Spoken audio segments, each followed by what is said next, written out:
right, ETM Hotep times three. Third time's a charm. ETM Hotep, welcome in peace. This is your brother Wujau, and welcome to the Sesh Netcher YouTube channel. If you've tuned in just a few minutes ago, this is your third time hearing me greet you all. So again, appreciate you all being patient. We did have a technical difficulties a bit, but this time, like I said, third time's a charm. Looks like we're all green. Okay, so I do want to kind of give context to the discussion. So we're having a late night discussion, and we've been doing that a few times lately. We just pop up on you. So again, it's late. It's in the middle of the week. So we appreciate all 17,000 you all watching. But okay, so tonight's discussion is entitled Levels of Education. And by that, to put it in context, this discussion is inspired or motivated by the recent talks. Really, it's not something new, but recently it's kind of come to the surface again. And it's really dealing with how to view historical or ancient cultures' beliefs or, their way of life, at least in what they left behind through oral tradition, oral transmission, or in writing. And so there's been a lot of talks about that.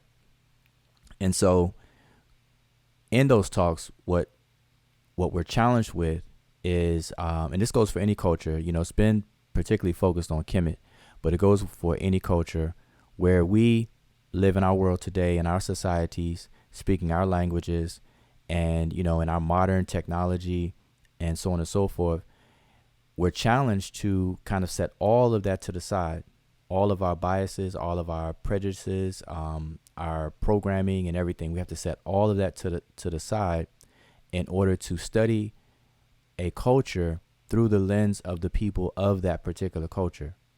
And that's not something that's easy to do. And so this is something that we stress, that is it's difficult to do that. And so, but that's what we must do if we're going to allow the culture or the people of a particular culture to speak for themselves. And so we must follow the evidence and not project our ideals onto them. And that's not an easy task. And a lot of people may not realize that and they take it for granted. So again, a lot of the recent conversations have been focused around Kemet, but this is true for every culture around the world. All right. Now, what doubles up when it comes to Kemet is because Kemet is a dead culture, and the culture that, or the language that the culture permeated through at that time is now a dead language. So we're faced with even greater challenges when it comes to Kemet. But the same thing applies even to living African cultures. The same applies, but it's just not as difficult. All right. But again, we still have to set aside our modern ideals, our upbringing, our worldviews. We kind of sum it up into a paradigm shift. We have to have a paradigm shift when we're studying these historical or ancient cultures. All right. And so in order for us to really do that, we have to accept our weaknesses and the challenge, and we have to realize that we have to pull from all of the skills and resources that we possibly can in order to achieve that. And so we've been going over lately what some of those skills and those resources that are needed in order to properly and, accurately engage these ancient or historical cultures.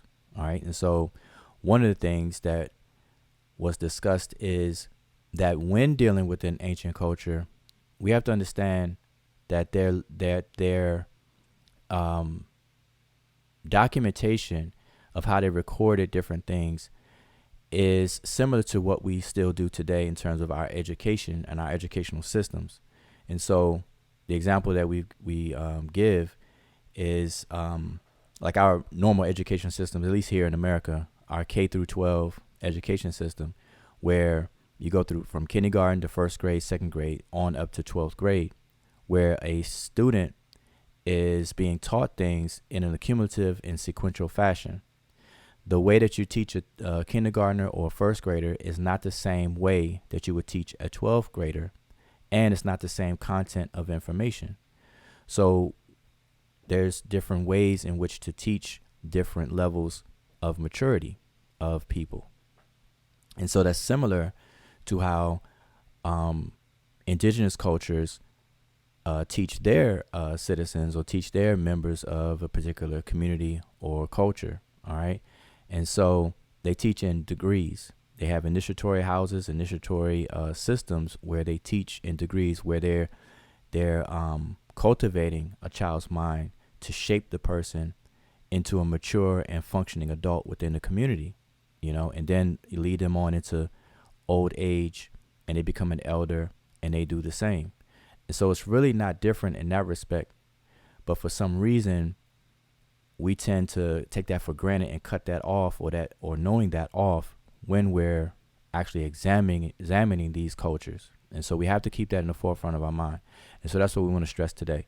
So that's what this conversation is basically about, the levels of education. And we're just going to go over, I guess, 2 or more examples of that briefly, just to kind of show you all that this is the case when it comes to these historical and ancient cultures. So I have with me also on the panel Son Imiket and Son Iniheret. So if you all want to, greet everyone, give a shout out, then we'll dive in.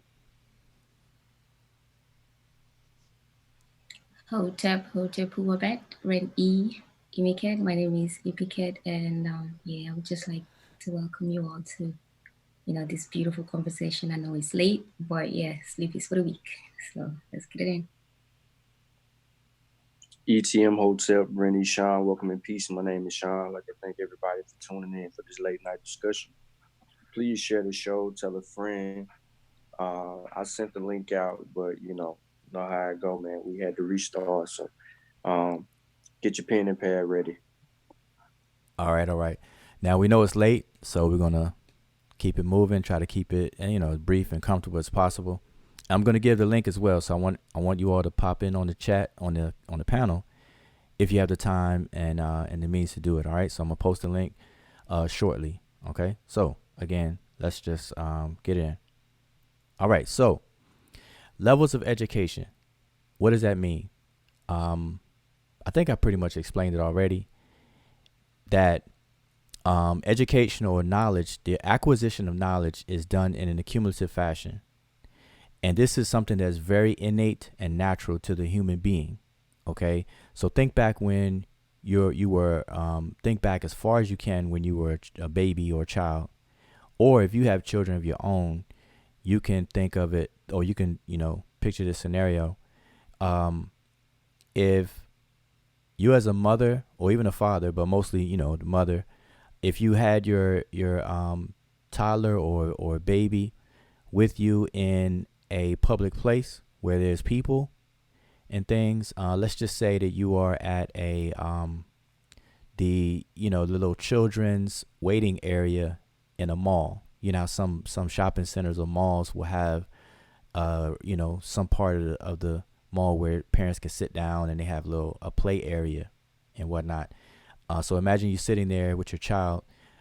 Most children will cling to their mother's, cling to the mother's leg or whatever. Even if you put the child on the floor to crawl or walk around, the child will be hesitant to go anywhere away from the mother.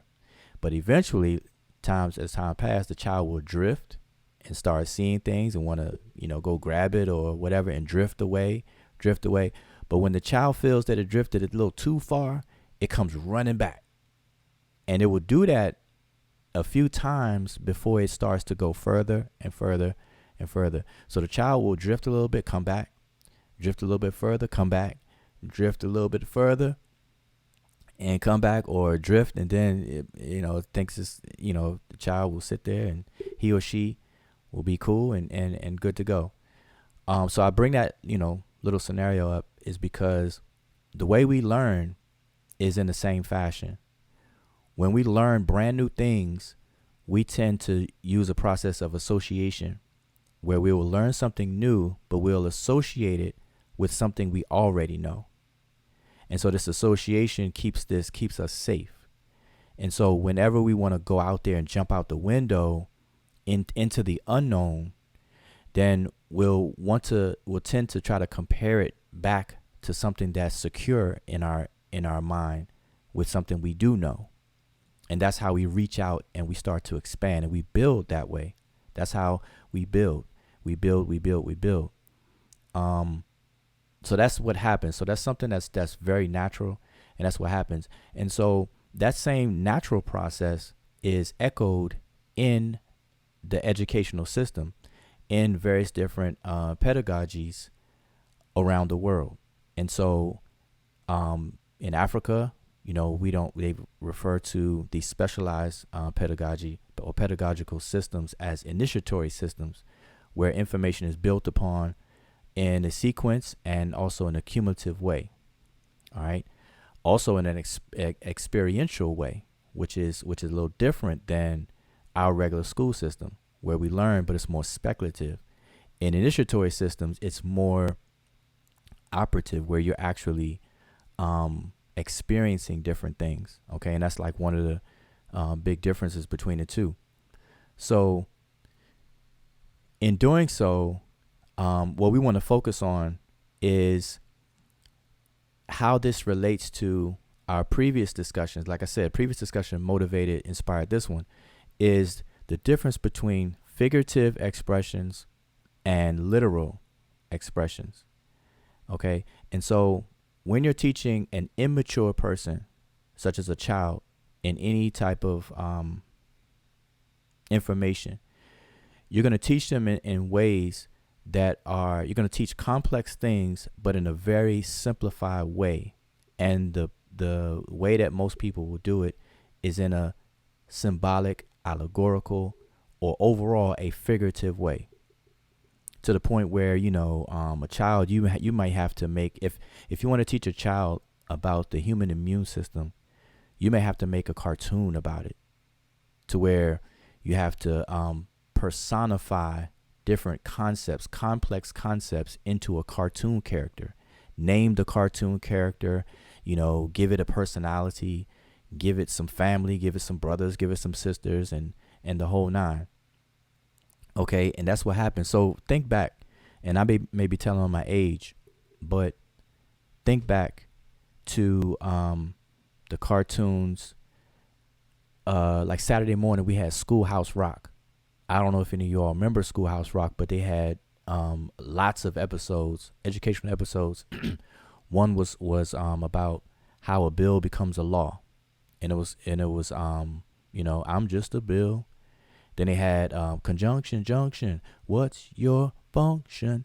When they talked about verbs and nouns and conjunctions, prepositions, different grammar, English grammar, and some other things that was educational. But see, that's how you would teach a child. Now, you wouldn't approach an adult and teach an adult that way, but it was done that way. So they were teaching complex concepts and principles by way of figurative expression, where conjunction, they used a train. They used hooking up two cars on of a train together, and put a car in between it, and said that was a conjunction. And or are two conjunctions, and they fix the train, put it together, and you can visualize and see that, and the whole nine. Okay, so it's not new to us. It's not something foreign or crazy to us, but this is a way in which all societies teach the youth and cultivate them and guide them throughout their maturation process. It's just that different cultures may do it differently. And so here we are with the levels of education. So I want to dive in and show you all a couple of examples. But before I do, Emiket and Sean, do y'all have anything to add to what I was saying? First of all, do y'all remember Schoolhouse Rock? Because I want to know if I'm telling my age. Yeah, I remember. Okay, all right. So I don't feel, well, okay, good. I don't feel feel that that old. All right. So I don't know if it was strictly an American thing. So Emicat, do you remember? Yeah, I was gonna say that we didn't have that around my block, but yeah, I understand. Not around your block. Okay. All right. So oh yeah, Robert Rand mentioned Sesame Street. Yep, electric company. When matter of fact, on the electric company, I don't know if you all remember or know the actor Morgan Freeman. Everybody should know who Morgan Freeman is. He played God in the movie. I forgot the name of the movie, but he played God. That Morgan Freeman, he was one of the main people on the electric company, where they used to say the syllables of words. They used to pronounce vocabulary words, like per, son, person, teacher, teacher. They used to do that. But anyway, okay, so back to this levels of education. Okay, so let's go through some brief examples, because we want to be kind of brief tonight. All right.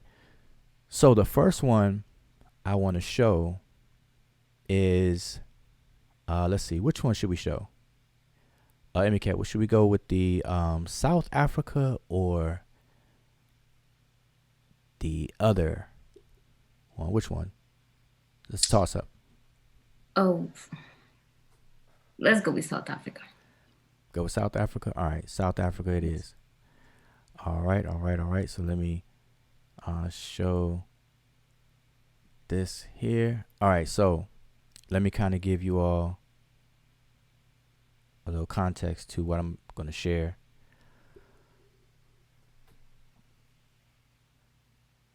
Okay, so hopefully you all can see and hear me, because we had some technical difficulties before, but I think we're all green.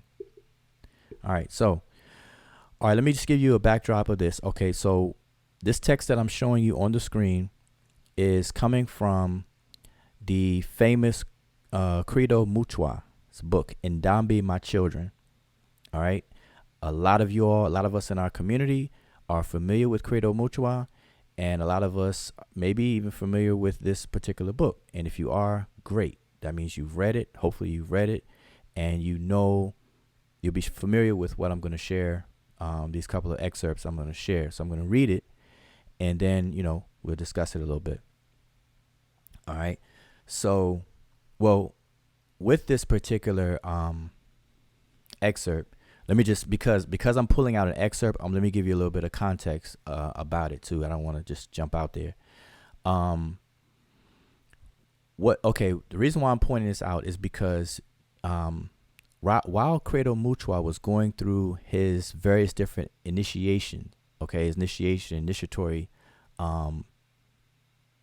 guidance or schooling and everything, he was told at different stages in his initiation, he was told by the elders that were maybe assigned to him to teach him and things, that what he learned prior to a certain point was to be discarded, and some things were further explained. So in other words, if he was taught one thing like in stage 1, then by the time he reached the stage 2 or 3, he was told that what he learned in stage 1 was not what he thought it was while he was in stage 1.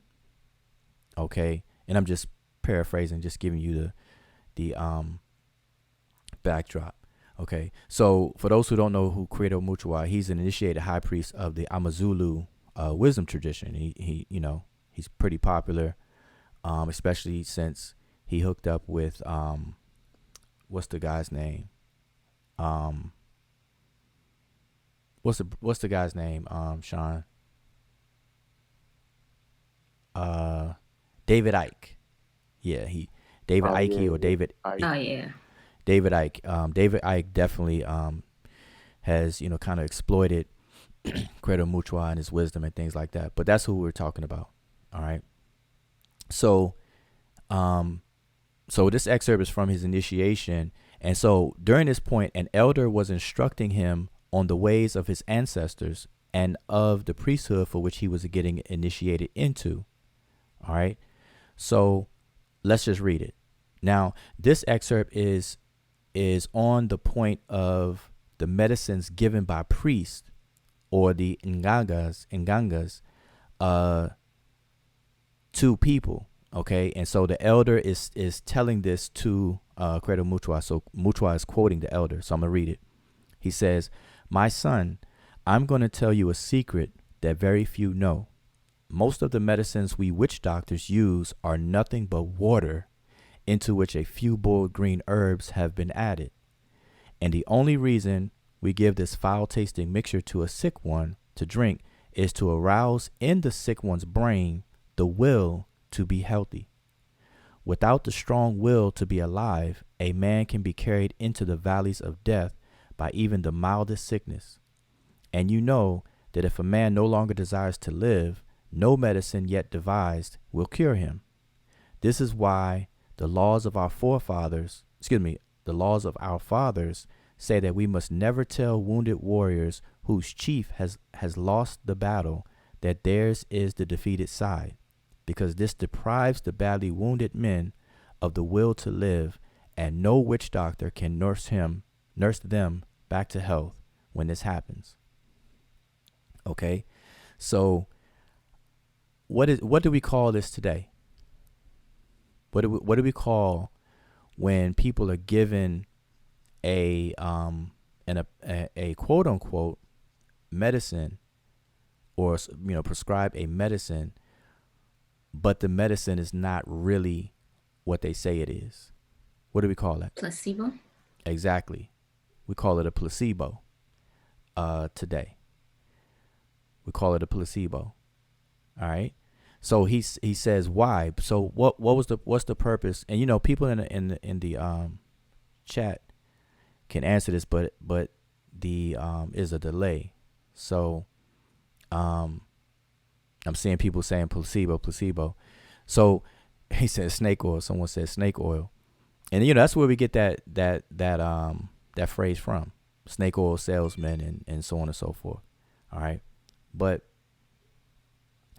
what's the purpose? The elder said that they do that, and and because Sean, you all can answer, because I don't want to keep waiting for the delay and everything. What was the question again? What is the reason that the elder gave Mutua for why they give placebos? Because of the will. Yes. What about it? Because if the will is strong, then a lot can happen.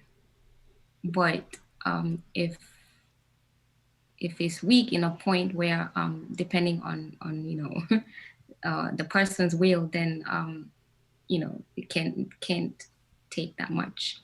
Hopefully, I think it's making sense. Yeah. Gibberish. But basically, it's to affect the will, right? Yes. Okay, so, and it's a secret. He said at the beginning, "I'm going to tell you a secret that very few know." Okay, so this is something that's held secret. All right. So, all right, let's move on. This is in the same text, so I'm going to move on to another excerpt. This reminds me. Who was it on Star Wars where you hear the will is strong with this one? Say it again. The will is strong with this one. Oh, in Star Wars. Okay, so here's the next excerpt from the same book. This is the same book, Endowing My Children. Matter of fact, if anybody has the book, this is coming from page 613. All right, so if you have the book near you on your bookshelf, whatever, you can grab it. This is on page 613. All right, so here is the next excerpt. Okay, now this one is dealing with charms and talismans. Okay, charms and talismans, because we all know that there's witch doctors. We know that people, medicine men. Now we're dealing with charms and talismans. Okay, so what is the effectiveness of charms and talismans? So here's what the elder is telling Mutua again. The elder says, "This is why the high tribal this is why the high tribal laws of our forefathers forbid the news of the death of parents or relatives to be conveyed to a woman who is still weak from childbirth. Excuse me. My son, the mind of an ordinary man and woman needs an external stimulus in order to release its powers of courage, determination, self-confidence, and the willingness to live. This is why we encourage the stupid rabble to use charms, which are nothing but external stimuli intended to encourage the thick brains of the porridge-eating peasants to function and protect the fools to whom those brains belong. All right? So what does that say? You see the kind of language that's being used here, right? So you're talking about high tribal laws and the effectiveness of charms and so on. All right, let's go on to the next issue. Next excerpt, excuse me. Now, mind you, the medicine that people receive or take or do within these traditional practices that even to this very day, and you know, people carry around, what do people carry around with them? They carry around charms and amulets. You see people wear as far as in Kemetic, people who claim to be Kemetic practitioners, they carry around different symbols that we know and identify with ancient Egypt or Kemet. Like people will wear the Ankh as a charm or talisman. People will carry around an Ankh, you know, a large size Ankh around bracelets and things like that as well. So take note of that. All right. If you all want to know what I'm reading, somebody could type it in the. You can see it there on the page now. Indaba My Children, Indaba My Children, by Credo Muchwa. All right, this is page 613. So last excerpt.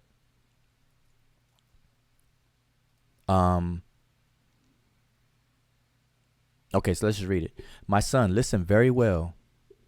Now this is the whole so-called mystery spook god issue. Okay, so he says, my son, listen very well.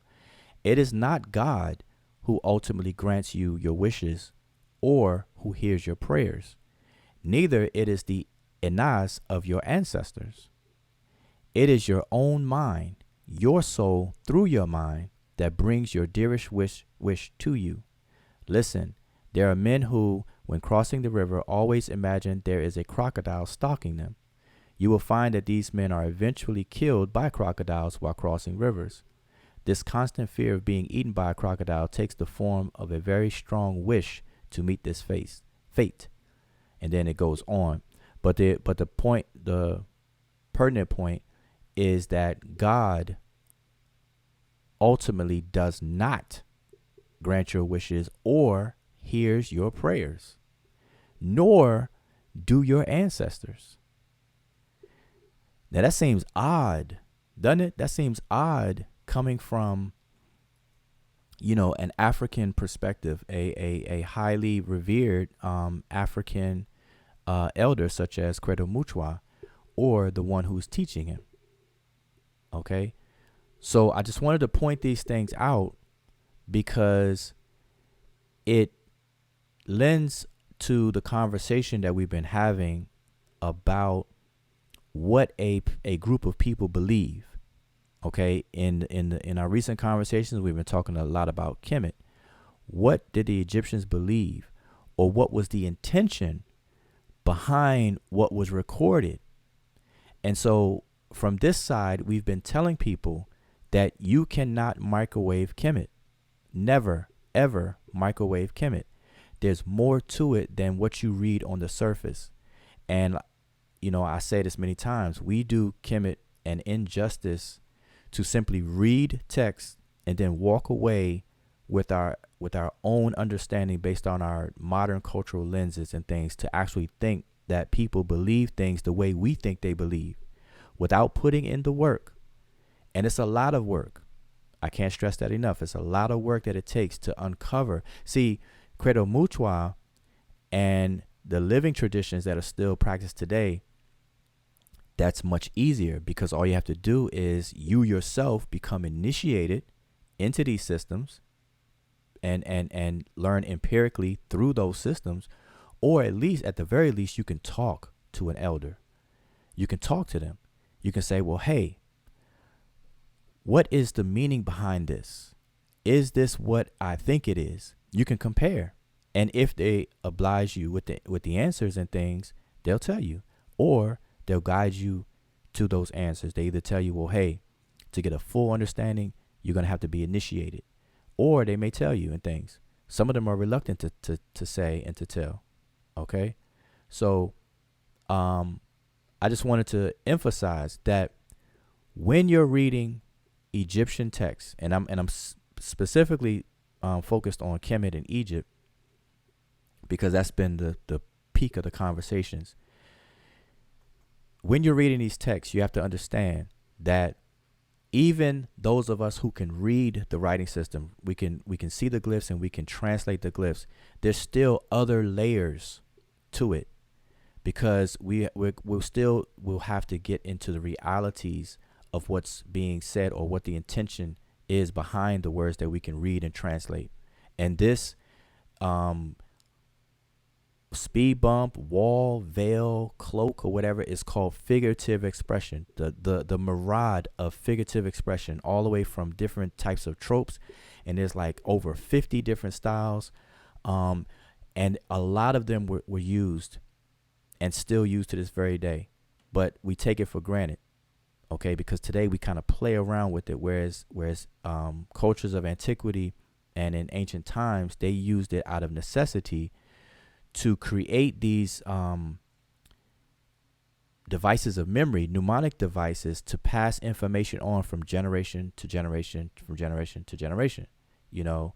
And so there were different levels to see this. So let's move on to another example. All right. So now I want to move over. Well, first of all, Emicat or Sean, y'all have anything to add to that? Nin. Nin, I think that was clear. Okay. So now I want to move over to the famous Dogons of Mali. All right. This is coming from page 69. I'm just showing you the actual page from the book. Page 69 of The Pale Fox. Okay. The Pale Fox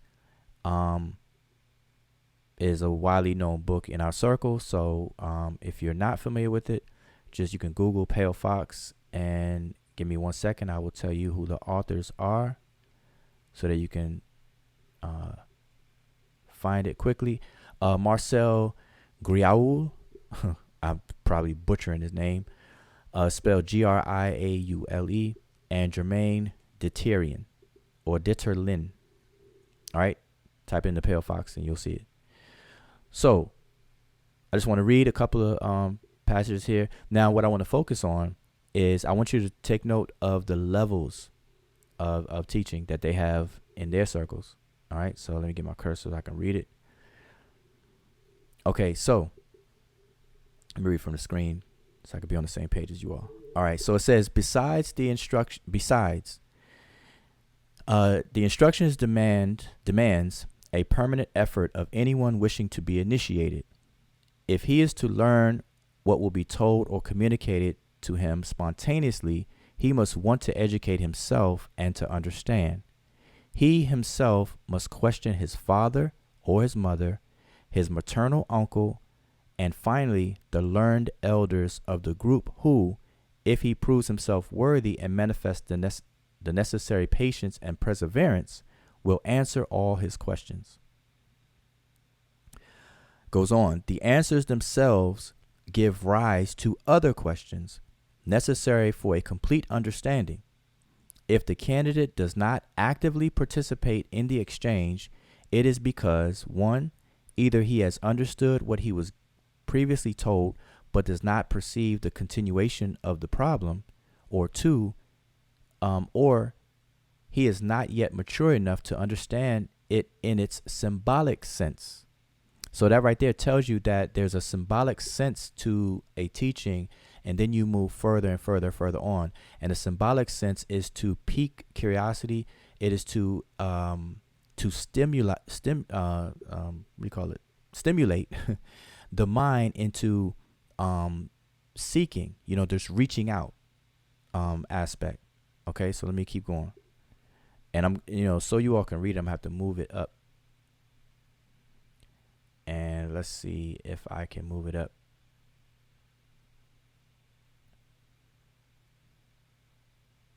Okay, so we're still straight. All right. So to continue, in both cases, the instructor is required to remain silent. He must wait for the other to come back at his own initiative. So in other words, it's not a proselytizing type of thing. They're not trying to force or proselytize. All right. Perhaps pursuant to another problem, to be the subject in question. He will then give an answer. His goodwill is not at all diminished. He is there, present, untiring. But in a somewhat passive way. He doesn't give a lesson, but rather directs and guides a sort of investigation. All right. However, even during instruction, and if the student has and even if the student has understood that a system does exist, he is not given the key to it. It is up to the candidate himself to find it.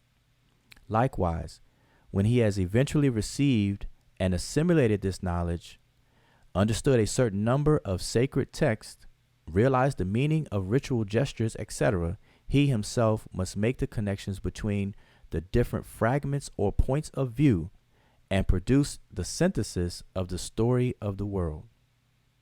Okay? So let me scroll up so we can continue reading. And this is the point I want to get to leading up to this. The Dogon, who have classified everything, have established a hierarchy by degrees of instruction of the initiates. Their knowledge spans 4 degrees, which are, from the least to most important, the Giriso, the Beniso, the Boloso, and the Sodei. And I'm sure I'm butchering the pronunciations on those, so forgive me. And then this text goes on to explain each one. So the first one is the Giriso, which is translated as the foreword, is the first source of knowledge with simple explanations in which mythical personages are often disguised, their adventures simplified or fantasized. All this in seemingly unrelated parts. It deals with the visible things and deeds with rituals and modern materials. Okay, so you all got that? So you see how everything is, in this case, mythical personages and so on and so forth. All right, the next degree would be the Beniso, which translates as the side word. This includes the words which were in the Giriso. So it's includes what they previously learned, but now it says, and a deeper explanation of certain parts of the rites. So now they go into a deeper explanation. So now it's explanatory now. Okay, so they're giving all this mythical symbol stuff. Now they're getting a little bit more explanations for those things at the next level. So let me scroll over to the next page. Give me 1 second here.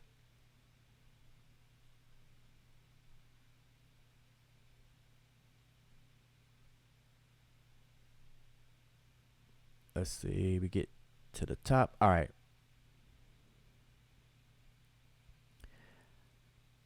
And I gotta read what I had before. Okay, so remember it says includes the words which were in the Giriso and the deeper explanation of certain parts of the rites and representations.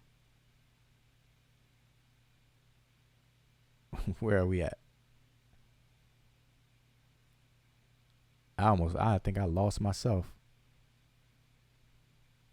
Yeah, I think we were on page 69. Okay, there we are.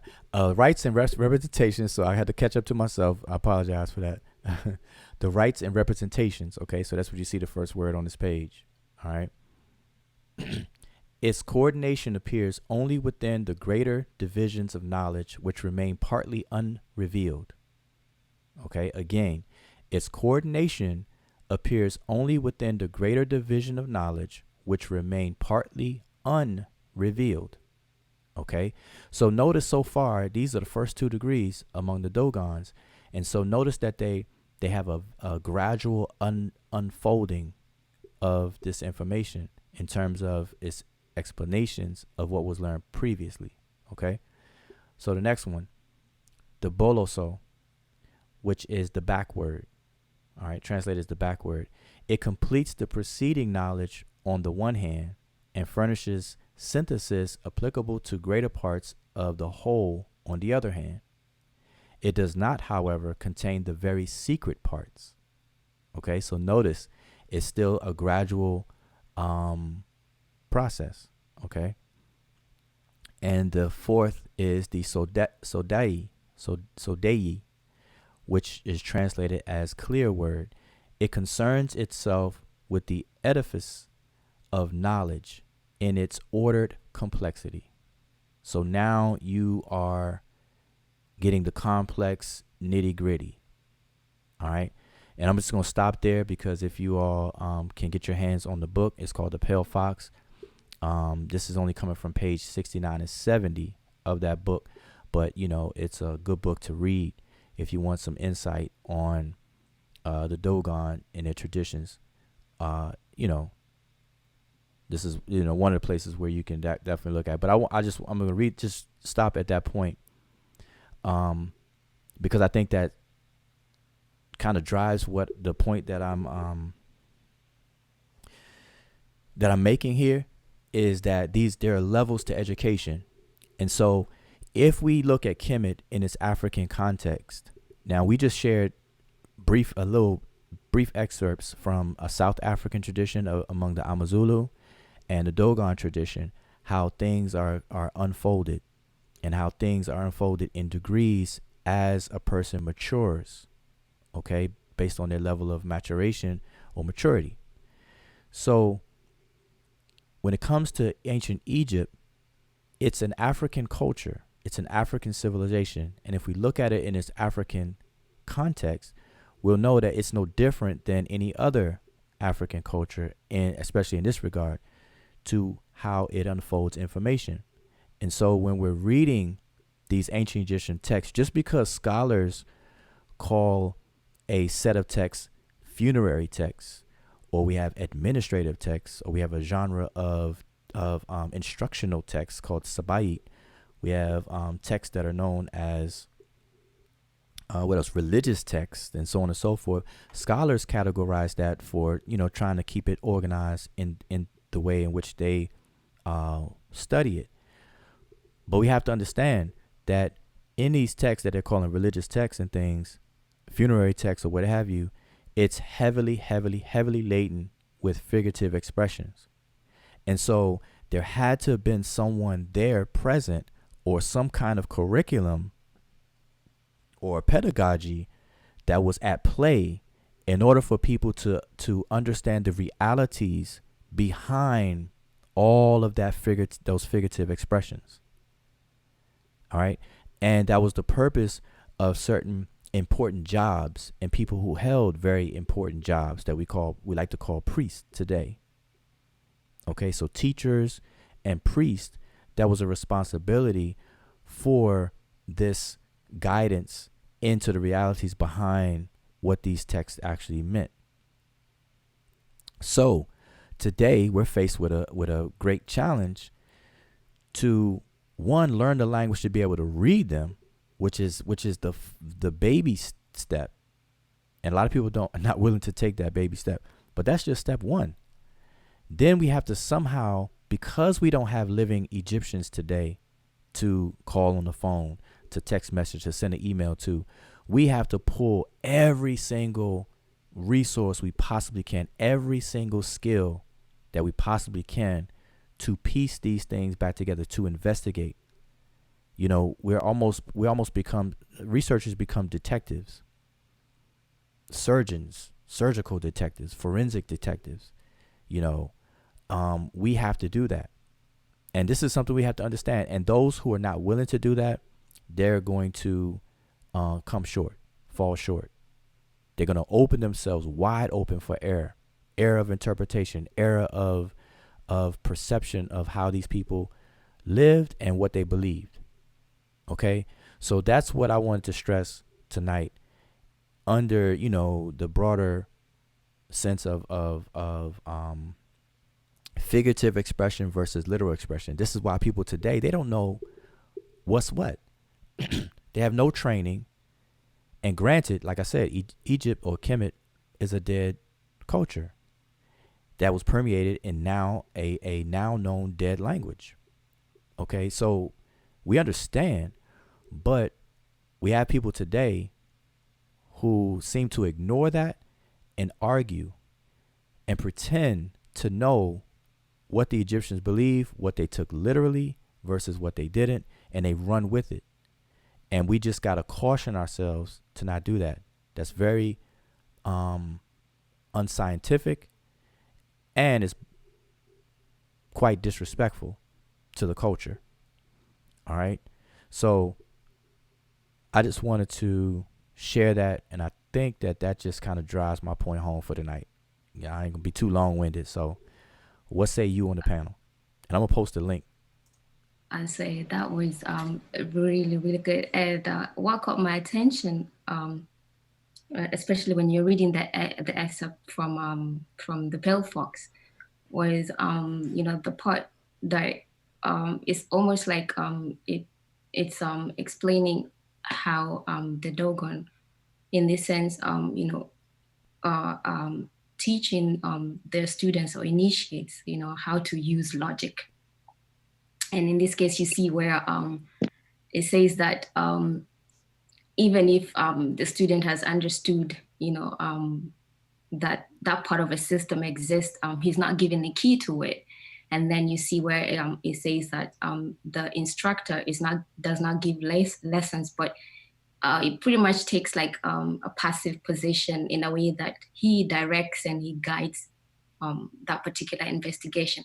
So it's up to the student or the initiate to find the answers while he's just being guided. And we, and you see, like, a lot when people always ask, like, what do you think? What did the Egyptians do? What did this? Instead of actually taking charge by first learning those basic parts as you move up the level, and then you do the investigation and all that. And even when you look at the system where we talked about the scientific method as we see in Kemet, and it gives you the same kind of systems of investigating and then coming up to our conclusion. So I see those similarities, and I think that's what we, especially, you always emphasize on people actually taking that first step to learn the language. That is just that first layer, like you have with the Dogon, where you have the Giriso. And then there's other layers that you have to peel by yourself as an initiate or as a student of that particular language and culture. And people tend to forget to do that. You just want to microwave it, or you want somebody to do the thinking for you. And then, these people say so why, this, that, and that. So yeah, it was very interesting, that part for me. Yeah, that's it. And just to touch on a comment, because I had a chance to look at the chat as well. I posted the link, so all are welcome to come in and chime in. We can get a little build session and discussion going. And so you are welcome. I posted the link 3 times. But Sir Ho says, peace, Greul and Deterlin were non-black. Can we actually trust their interpretations of the culture? I mean, would the Dogon elders like Baba Mutwa actually have indulged the real to them? So those are 2 questions. So let me address the first part first. Can we actually trust their interpretations of the culture? And so the way the question is posed is, because they're non-black, can we trust their interpretations of the culture? Well, fortunately for us today, the Dogon culture is still alive. There are people in Burkina Faso and Mali that hold to the tradition. So we're not handicapped, or we don't have to fully depend on what Griot and his partner, or that team, say. All right. So if there was an issue of trust, we don't have to be in that predicament. All right. But I do want to say this though: what a scientist and a researcher does, it does not matter what a person's skin color is when it comes to investigating information. If you are a scientist and you are secure in your methodology, your research methods, a person's skin color doesn't matter. Okay? Because it's your methods that are going to bear out the errors, the biases, and all this other kind of things. So that shouldn't be something we're concerned with. And also, on top of that, let's look at that in reverse. What we're also saying when we say those things is that a person with black skin must be correct, or can't lie or misinform us. You see what I'm saying? So we got to be very careful with that. Skin color in the domain of science does not matter at all. It really doesn't. Now we do know that there are people that will have biases, that will have prejudices and things like that. But based on your methods of research and investigation, you will be able to detect and see all those things. So it's not something to worry about,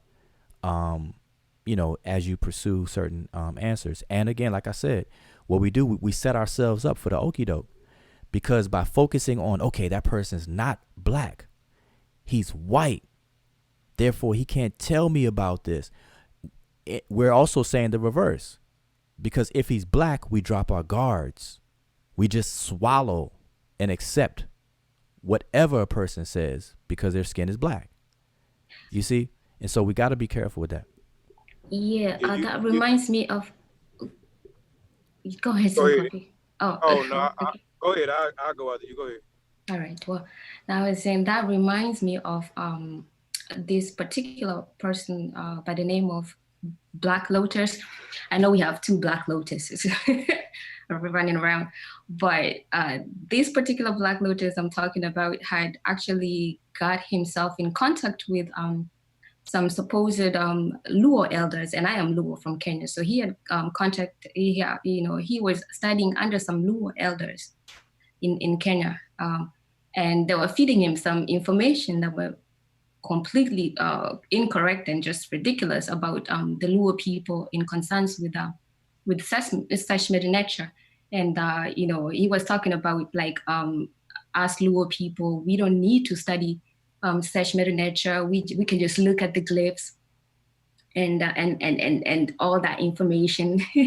Somehow just we kind of just get it, So, and that's something that reminds me of what the person was asking, because in this sense, you can find people, you can't just, if you're using skin color, then, like you said, you fall for the okie doke, because, that person is like, you have people who are black, who give you absolutely incorrect information, and people will take those and as he did, because he didn't use the scientific method to ascertain if the information he was getting was correct. He just took it because it's from a black person, it's from a native African, or it's from that person of that culture. So and that's what happens. So you don't want to take information based on skin color, white or black. Excellent point. You kind of went into what I was gonna say too. I mean, we can't. I when people say that stuff, I say they lazy because they lazy and they don't want to research, or they don't understand what proper research methodology is. I have done tons of presentations, few articles, and I done had a few sources that was white with um, with white sources, but that wasn't my end all be all. I understand proper research methodology, and I know I have to go through certain types of read other types of information and not go off of just one source, and have to understand how to investigate these individuals that you're reading. Like you just read, I'm just coming in, but I just heard you talk about the pale fox, and we know the guy, that guy and another guy who studied, who actually lived with the Dogon tribe for many, many, many, many, many years, studied the Dogon tribe for many, many, many, many years.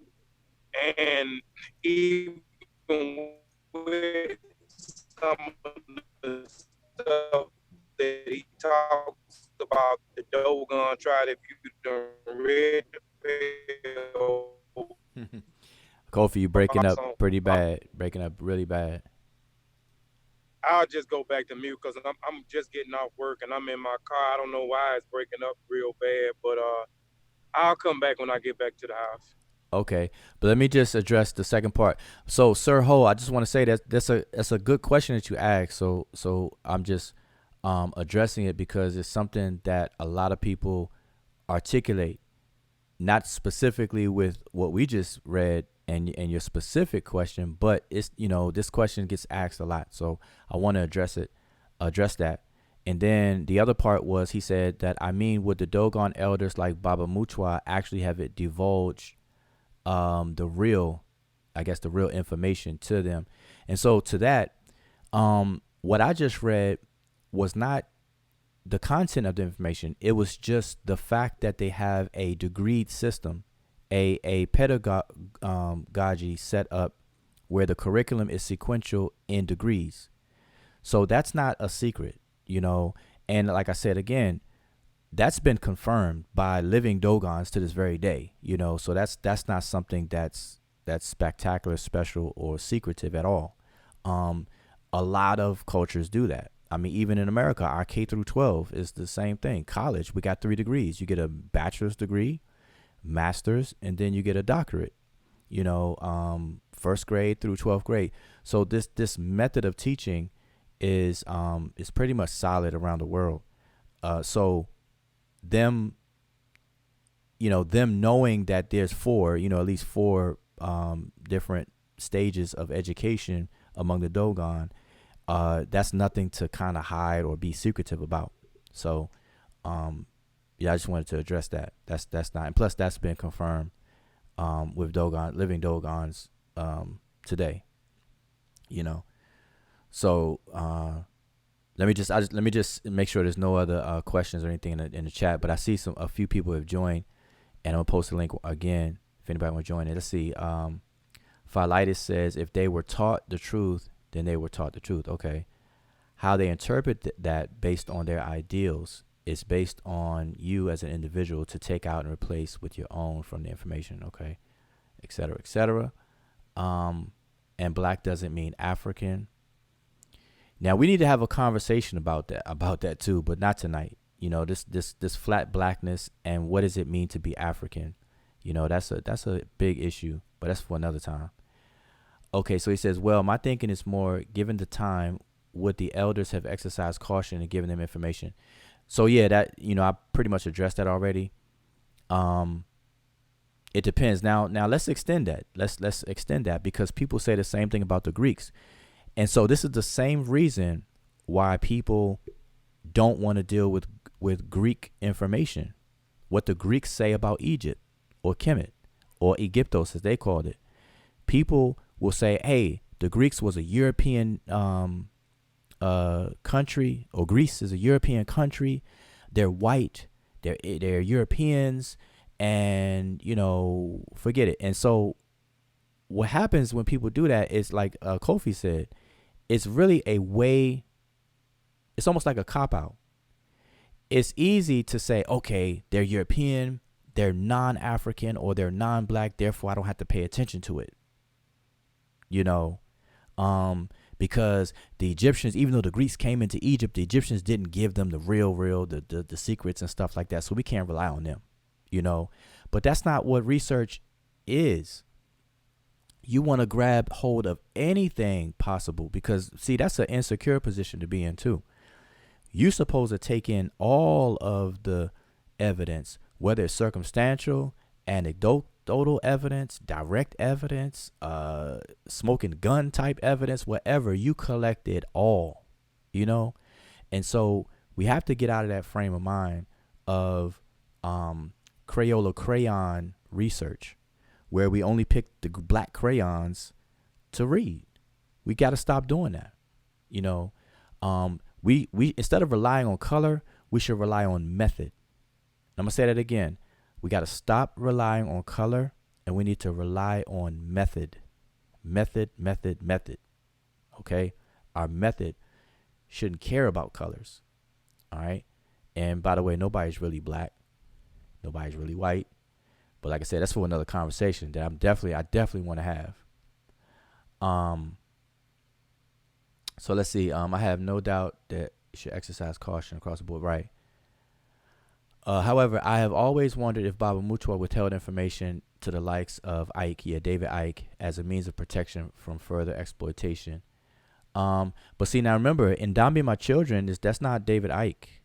You know, David Icke, you know, they got some things going on and everything like that. But you know, these elders are still living. I mean, these traditions are still living traditions. So people can investigate and go through initiations that, you know, themselves. So regardless, the point of me sharing that is not the information itself. Okay, so I don't want to go off and talk about whether these elders gave outsiders real information or not. The point of sharing what I shared, was to highlight the fact that there's levels to education. That's not a secret. Okay, that's the focus here, is the fact that there are levels to education, because it speaks to how people interpret all of these cultures. And the focus has been lately on Kemet when it comes to reading the text. People believe that the Egyptians believed X, but then when you ask them why they think that, they don't have anything really to back it up, except for our modern notions, our modern ideals, and that's prejudice. That's not scientific to do that, you know. Yeah, plus we don't really, you know, I think most people always focus so much on, are they telling us everything? But you know, you want to focus on the little bit or tidbits of information that that you receive, because that's something to work with, and that's something that kind of adds, you know, or expands, you know, knowledge, you know, with the other things that we are learning. So it's not so much about is this everything, or did they tell us everything, but they did tell us something that we can use that help us. So that, I think that's the main focus. And then the other thing is that you know, on a continent, I don't think most people are aware, but when the Europeans, especially the missionaries, you know, came on a continent, I mean, and I think this goes back to the Greek culture, because you can see that they had, you know, they never had a problem learning, sitting and just learning from you know, from people on a continent. If you go back to Greek civilization and you know, learning, you know, from ancient Egypt, and then you see the European missionaries who come on a continent, and you know, because most of the documentations of, you know, all these oral traditions, because we never kept, you know, we just had oral traditions. We never wrote down stuff to from a certain period of time up until now. So what we get to read, the little glimpses we get to know about our cultures. I know even when I have to investigate about Lua traditions and most of that stuff, you know, most of the time I will be sent to,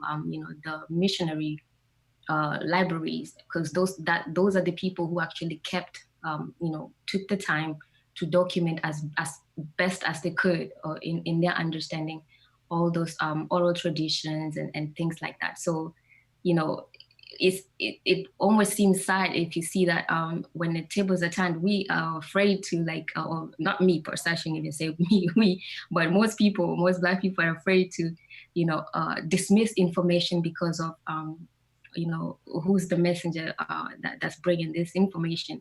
But if you're on a continent, you understand that, you know, you understand that most of the time, all this information that we get, were actually documented by white people, and it was with no ill intention per se. Even if there's some errors, is based on just a limitation of the understanding sometimes in the translations.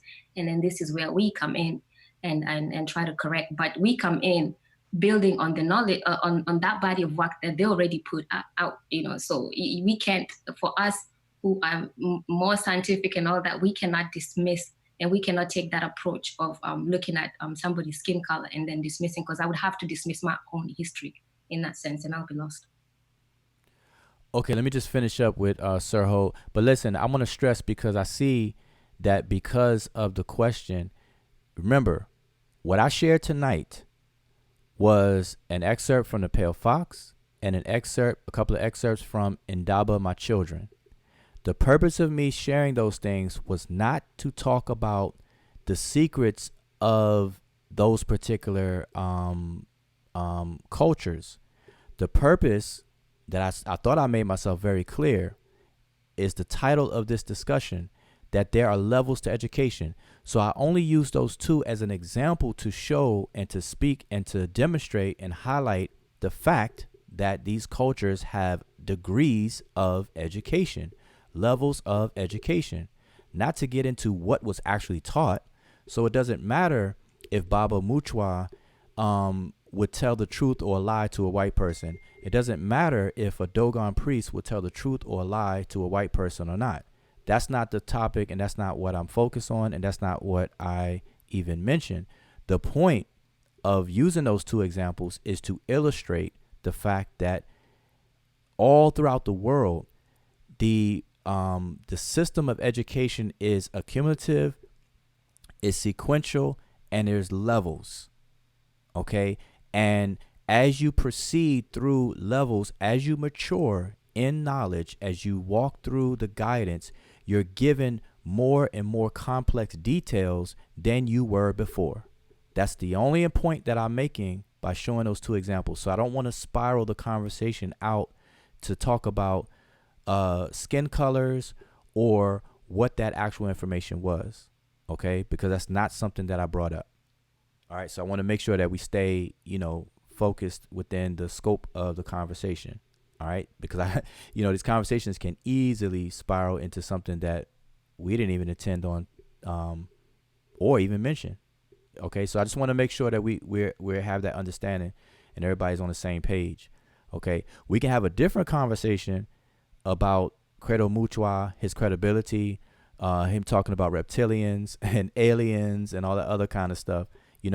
What I'm discussing has been verified and confirmed time and time again. And if you know somebody that is from an African country, first generation from an African country that's here in America, or if you travel to Africa and you know somebody that's there now, just ask them about their methods of teaching and if they have degrees or it's incremental and so on and so forth. It's been confirmed and verified time and time again. This really should be common knowledge. I'm just sharing it to emphasize it, because for some reason when it comes to Egypt, because Egypt is dead and it's not a living tradition and culture, for some reason we forget that. And so we're reading these Egyptian texts thinking that what we're reading on the face value of it, and we're taking those things literally, like as if the Egyptians believed in a crocodile, a hippopotamus, and a lion creature for real. Like literally believed that creature existed, and it's going to literally eat somebody's heart that literally supposed to weigh less than a feather. Come on. Nobody in their right mind will believe that the organ of the heart is going to weigh less than a bird's feather. I mean, that's insulting to take that literally. Okay. On top of that, we know that monuments of figurative expressions exist in literature around the world. So for us to take that literally and then put that on the Egyptians as if they took that literally, that's crazy. That's insane. So that's the point. All right. So let's try to keep it within that framework. All right. So I see we have a few people, other people, the floor is open. Let me just make sure I don't want to leave anybody in the comments in the chat alone, because Let me post a link in case somebody else want to come on in here. That addresses pretty much Ampianki, that address Sir Ho, that addresses Hassan as well. So I just want to make sure you all understand the point of me bringing up the Dogon the excerpts and the Amazulu excerpt from Credo Mutua. Okay, I just want y'all to understand why I brought them up. But we can have a conversation, another time about what they, about that stuff that you all asking about. All right, so I just want to keep it straight. Let's see. Admiral Majai says, dude, there are African people with black skin like Taco Fall, for instance. He is black like Amun, and that's the most beautiful gift the universe can put on you. Okay, I'm not sure really what that was for. Probably my comment when I said nobody's literally the color black and nobody's literally the color white. I'm talking about hexagramic number FFF, and then the graphical number 000.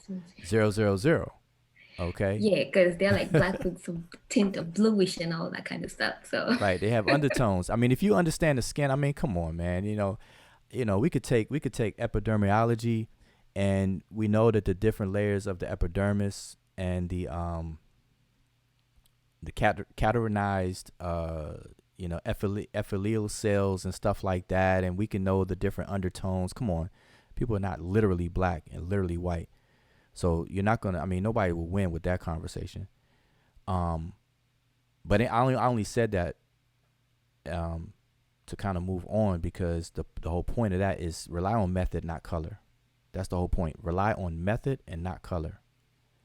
All right, because black people can lie to you all the time. All right. Period. Don't matter your skin color. I mean, humans lie. Humans error. Humans mistake. Humans make mistakes. Humans misinform, whether intentionally or unintentionally. We all are prone to make mistakes. All right. So skin color, like black skin doesn't make you exempt. Like all of a sudden we're going to be accurate. Ain't that like a genetic fallacy to even like mention that? I mean, it's all kinds of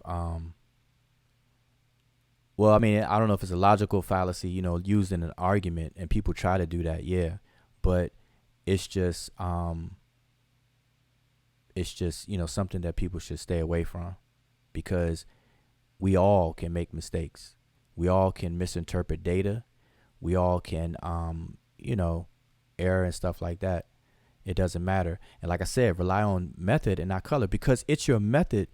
See, science is self-correcting, and it's self-correcting because it's based on method.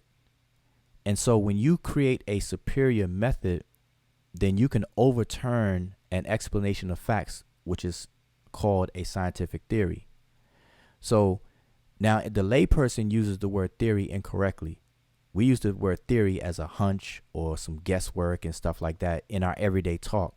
But in science, a theory is an explanation of well substantiated facts. Okay, it's an explanation. If we had to narrow it down to one word, it's an explanation of facts or phenomenon, et cetera, after a rigorous process, of testing and all this other kind of stuff. All right, when you develop a superior method on that same set of facts and perform your test, you can overturn theories. And this is why science is self-correcting. It's not relying on colors. Like if a white person has this theory, just because you're black doesn't mean that your theory is going to automatically, or your explanation is going to automatically trump that one or superior to it, and vice versa. It doesn't work that way. So we have to just keep that in mind. All right. For some reason in our so-called conscious community, man, people are into that. All right. So we got to get out of Crayola crayon boxes. Okay. Many don't understand free verse style poetic writing. Yeah. So let me just handle these questions. I'm gonna open up on the panel. I put the link in there if y'all want to join the panel, but I want to I see a couple people here that want to maybe have some things to say. So let me just finish with these comments. Hassan, it's possible that things were taken literally as it became folk religion. For example, pregnant women used to have statues of dwarf gods during delivery. True.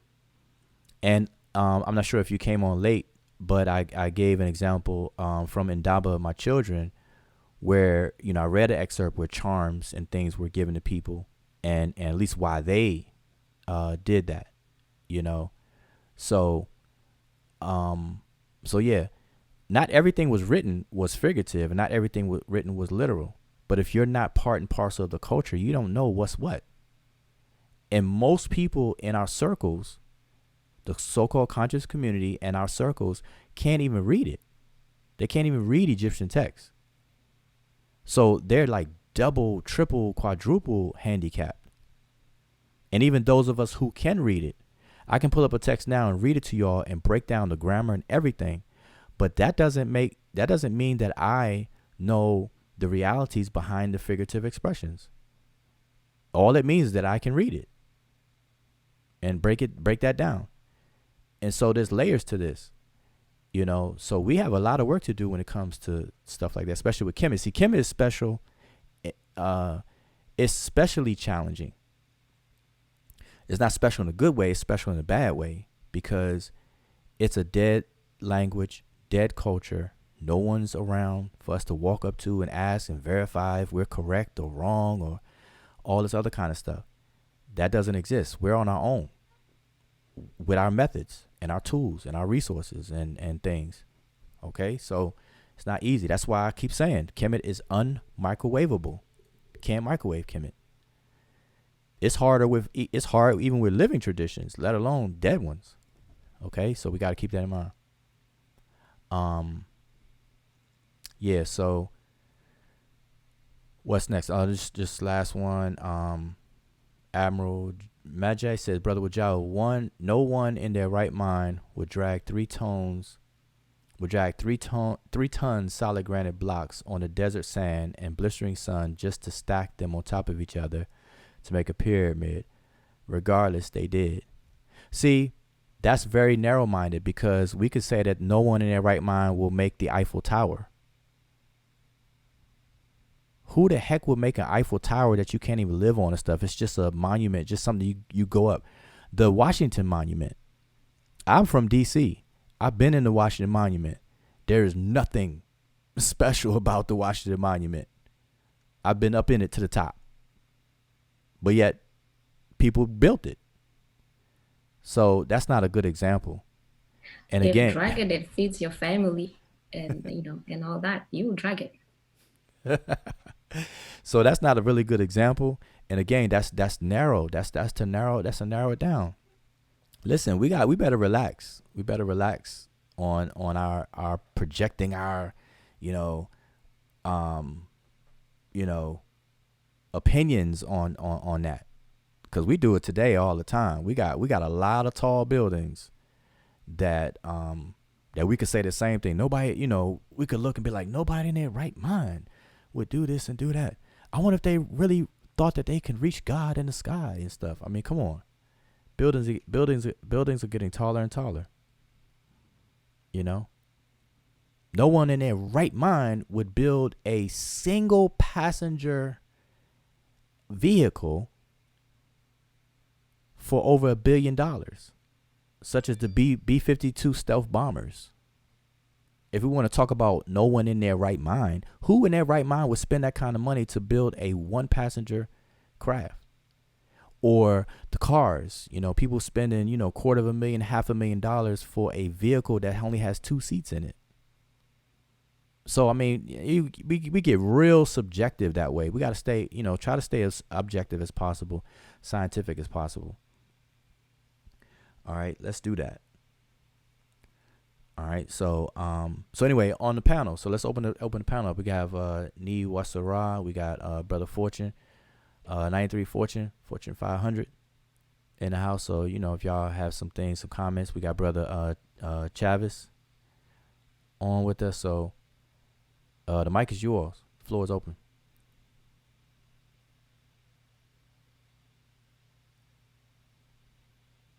If y'all have anything.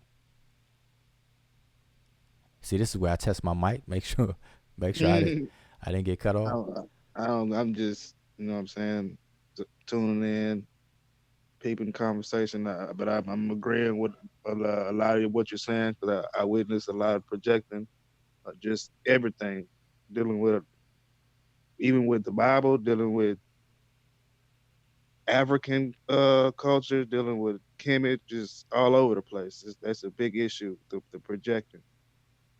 Yeah, we got to be very careful with it.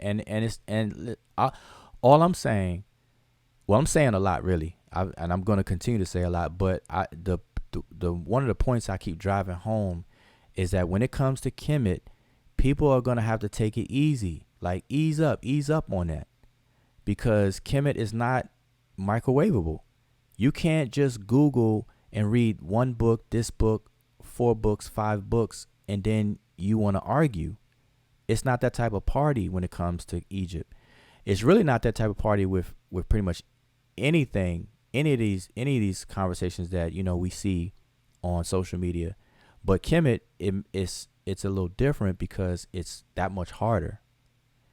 Kemet is especially hard. It's special, but in a negative way, because you got to put in a whole lot more work. Okay, it takes a paradigm shift to really get into that. All right, so people got to really slow these things down, and that's one of the things I just keep saying. I'm hearing so many things that people really don't know what they're talking about, and we try to have these shows to touch on single points one by one. But it's overwhelming. It's a lot of things that people say that they're just wrong on. They're speaking from ignorance. They're arguing from ignorance. You got people who are arguing about Egyptian stuff, but never even pierce the documents, the actual attested literature. Like we have tangible things left from Egypt. A lot of it says what it says. They speak for themselves, but a lot of things are expressed in a figurative way. And also remember this. Listen, a lot of what we know about Egypt, this is crazy. A lot of what we know about Egypt is because now here's the catch-22. Here's like the I don't know, the devil and angel, demons and angels type of thing.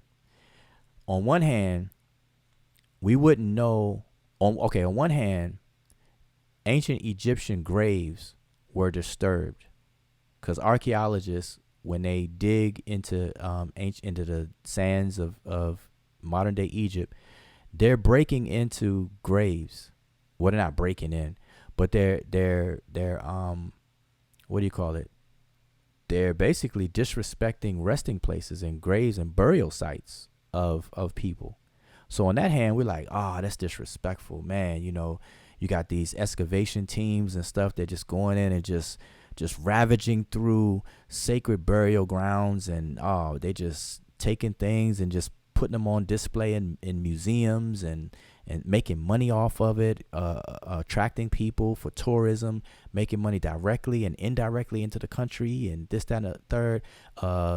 The Arab Republic of Egypt is in the hands of the Islamic faith and Arabs today, and they profit off of a culture that's really not theirs. This is what people say. So that's on one hand. But now, on the other hand, had it not been for those excavations and things like that, we wouldn't know much about Egypt. So it's crazy. We wouldn't know much about Egypt. So that's one. Two, a lot of the text, well, not a lot, but the funerary texts, what people call them funerary texts and religious texts, where are they found? Where are they extracted from? They're extracted from these tombs. And so these tombs were meant to be sealed. So you got to think about that too. These tombs, like the glyphs that are on the walls inside of a tomb, the outside world was not supposed to see. Okay, you got to remember that. The outside world was not supposed to see. When we talk about coffin text, let me ask you something.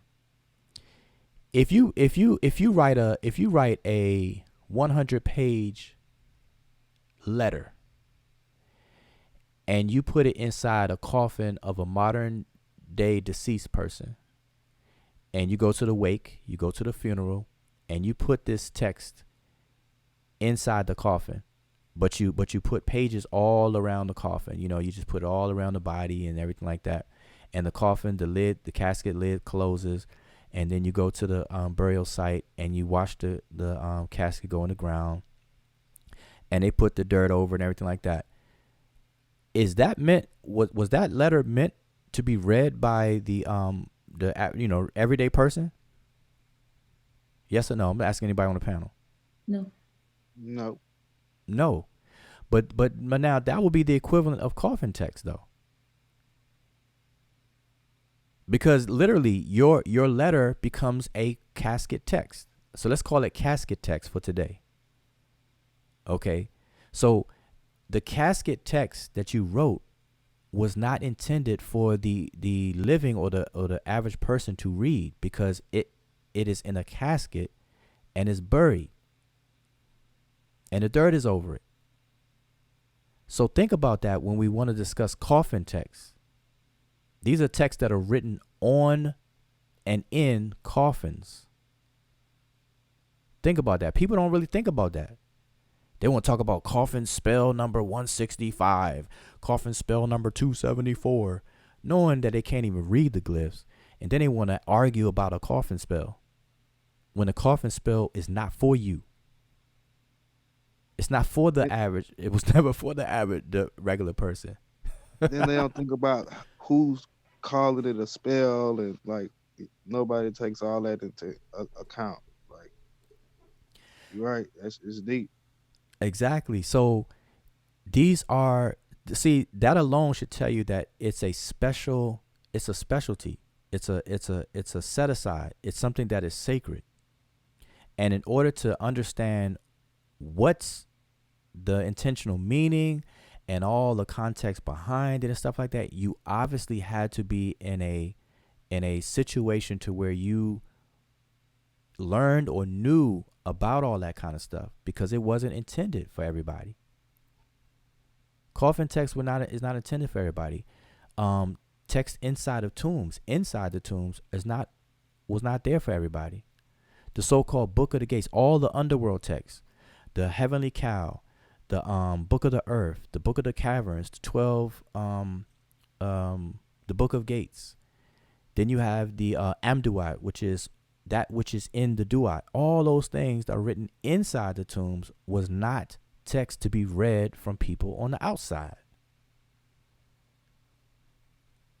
Yeah, wasn't it having a whole text written for a particular sesh or scribe in that sense, or noble? It was expensive. You had to pay a lot from your earnings, to get that done for your family. Yeah, exactly. So, Admiral J said, "Chill out." No, yeah. So nobody. I don't want to make anybody feel that that being condescending at all. So again, I just want to stress the fact that these coffin texts, we got to take that into consideration. So how many people would take that in consideration when they're reading it? Like that's an important consideration to take. Now we have it. We do have it. We do have access to it. So, but does that mean we can just read it and just microwave it and be like, oh man, this coffin text says utterances for how to become a falcon? What? Man, these Egyptians were nutcases. They actually believed they could turn into a bird. Like that's unfair. That's unfair to do. Hotep, what's going on? They're fortunate in the house. Saying what's up? I ain't gonna interrupt you. Yeah, I agree with you, because what was the coffin text they were saying about dude and his son, which is just ridiculous. Had two dead people even. Right. You familiar with what I'm talking about? I think I know what you're talking about. I think it may be a couple of things. I ain't gonna get all vulgar, but the one where he was doing some crazy stuff with his son, and I'm like, these people are dead, man. Right, exactly.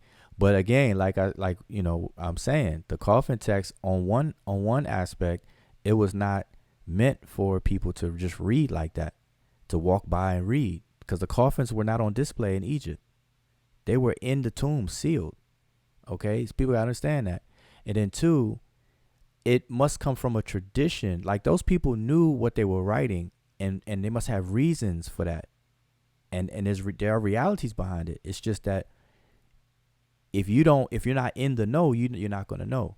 And this goes for everything, even today. And I always use Freemasonry as an example. One, because I'm not an active traveling man, but I am a traveling man, and I've been through from the first to the third to the Master Mason and on up both the York Rite and the Scottish Rite, both sides, and crossed the desert and became a Shriner. So I have pretty much all those degrees except for honorary 33rd, and then the auxiliary things. You got the Memphis Rite and stuff like that to receive the Hierophants and all that other kind of stuff. Yeah, exactly. And then Kofi's on here too. So I always use Freemasonry as an example, where that people who are not in it, they're gonna, if they got a hold of, let's say, a ritual, and they read it and took it literally, they would think Freemasons are nuts. Like, really, they would think that they're crazy. But if you're in there, you're not gonna think you're crazy, because you know that it's allegory, illustrated by symbols, to do what? Teach lessons of morality, morals, and so on and so forth. To help shape a person to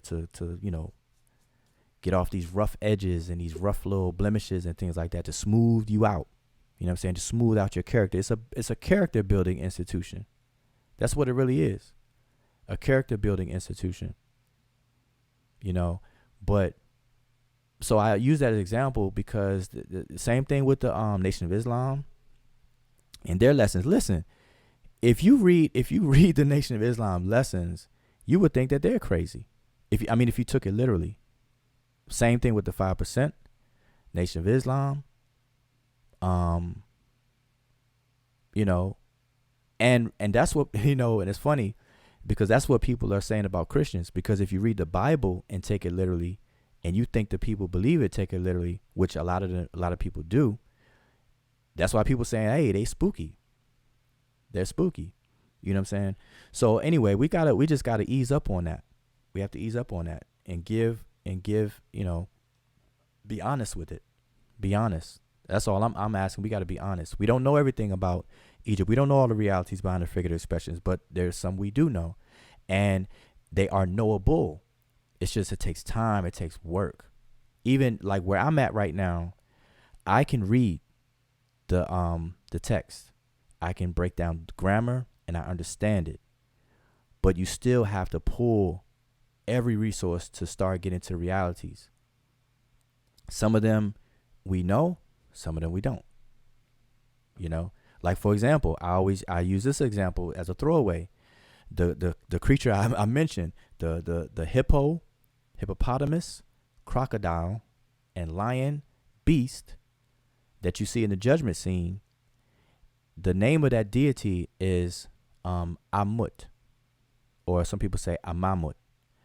Amut comes from a word that means to eat, and mut is the word for die, to die. And so they say the eater of the dead, or the devourer. And that creature is supposed to eat your heart if you fail the judgment.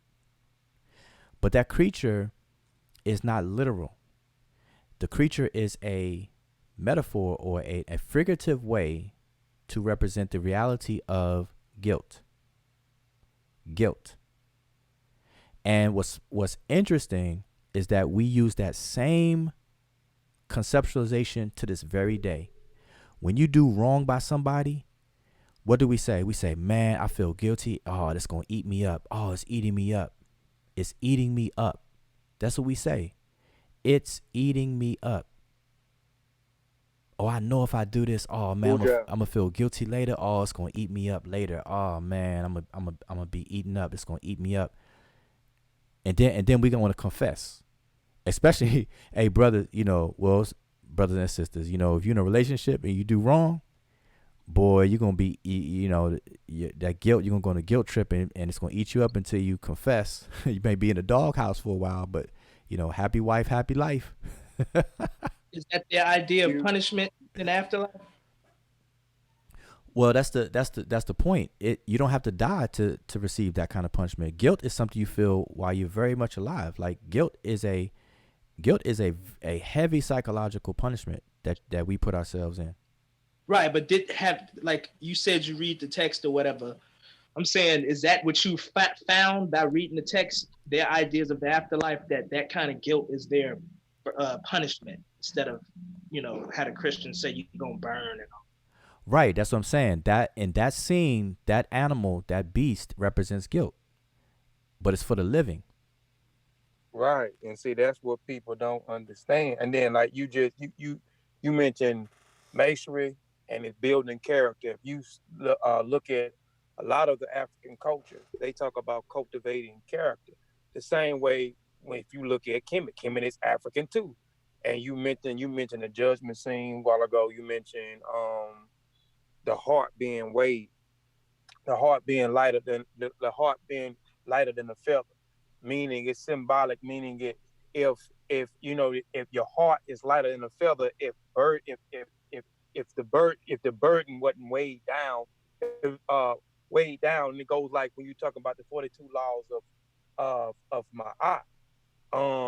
It is also building character. It is also making you, because that's what most of the tradition is, try to make you the highest uh humanitarian or human as possible, a person, as they say, as possible, by cultivating character. When you talk about those 42 laws of Ma'at, you are actually judging yourself. This is what the judgment scene is. So you, it is for the living. So if you would live by those 42 laws of Ma'at and you trying to be the best person as possible to cultivate the best character as possible, using those 42 laws of Ma'at, I will not commit adultery.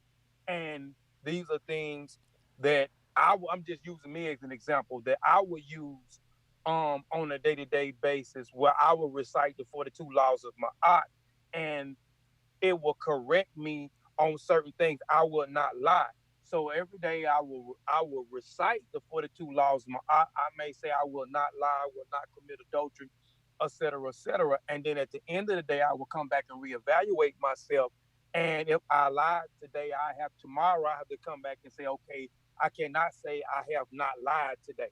So I'm gonna have to work on that. So these different things you have to work on that till you cultivate yourself to become the best person um as possible. So a lot of these things, like you said, it is used allegory, it's symbolic. It's not to take literally. When you look at the judgment scene, no animal, or this uh two kinds of animals is two kind of beasts is not actually eating um um somebody's um somebody's heart.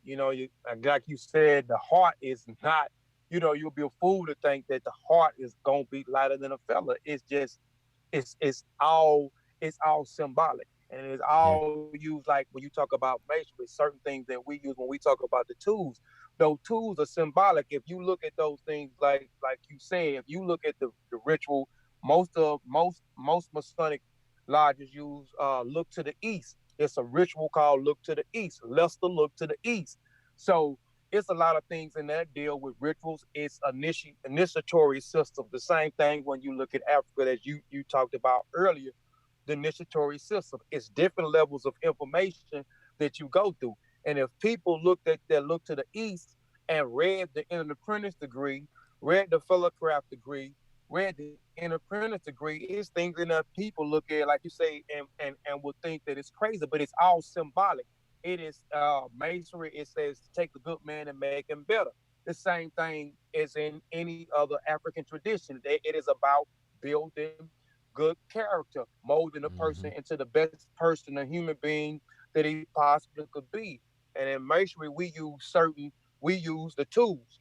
we use the tools. The tools are symbolic. We use those tools, like you said, to chip off the rough edges. So if I so we use those tools. Square. You're asking about a square virtue. The 24.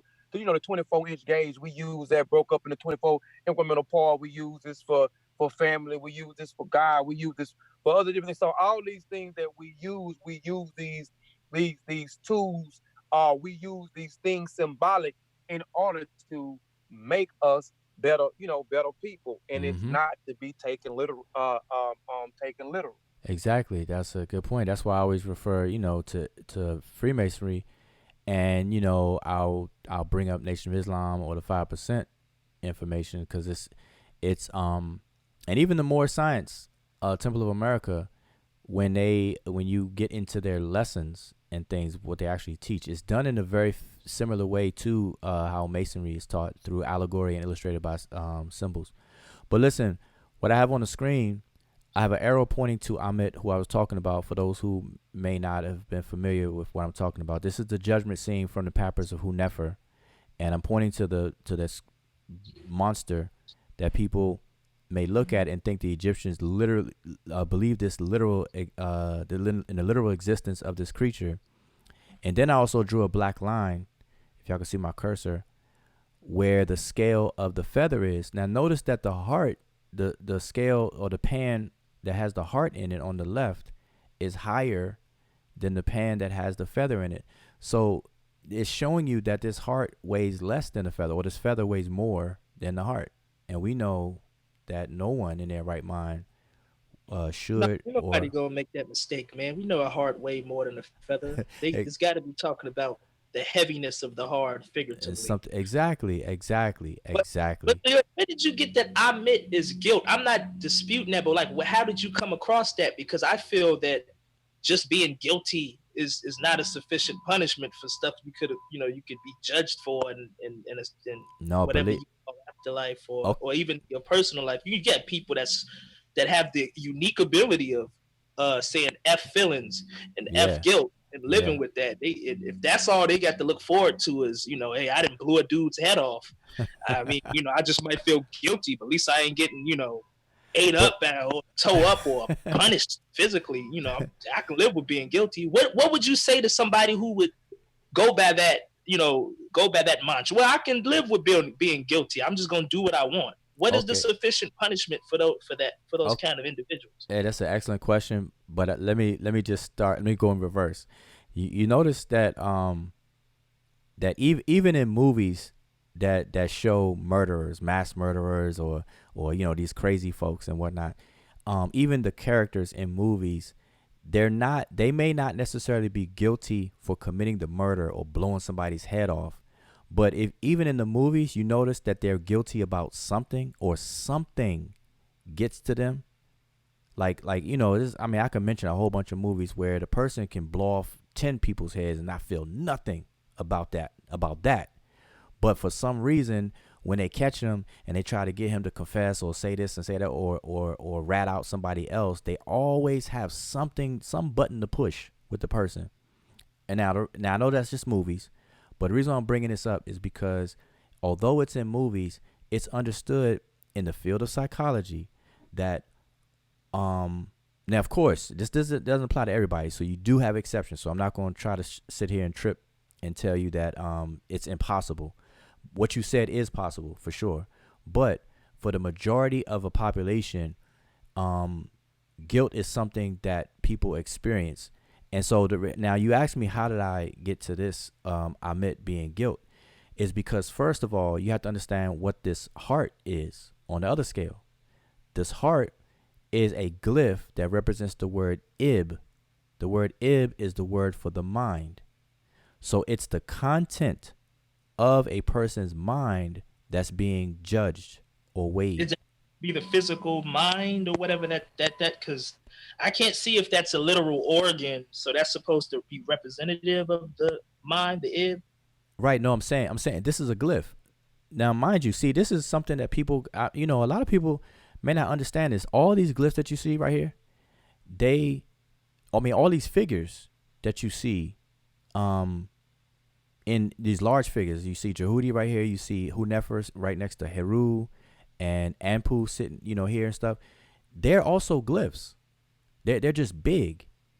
So even the glyphs, like the words, the glyphs that spell out the words and the text above them, those are glyphs. These are glyphs as well. They're just big.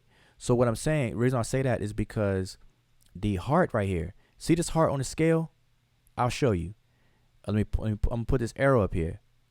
The heart that's on the scale right there is the same glyph right here. I got you. So that's actually the mind then. Exactly. Right? It's a word for the mind.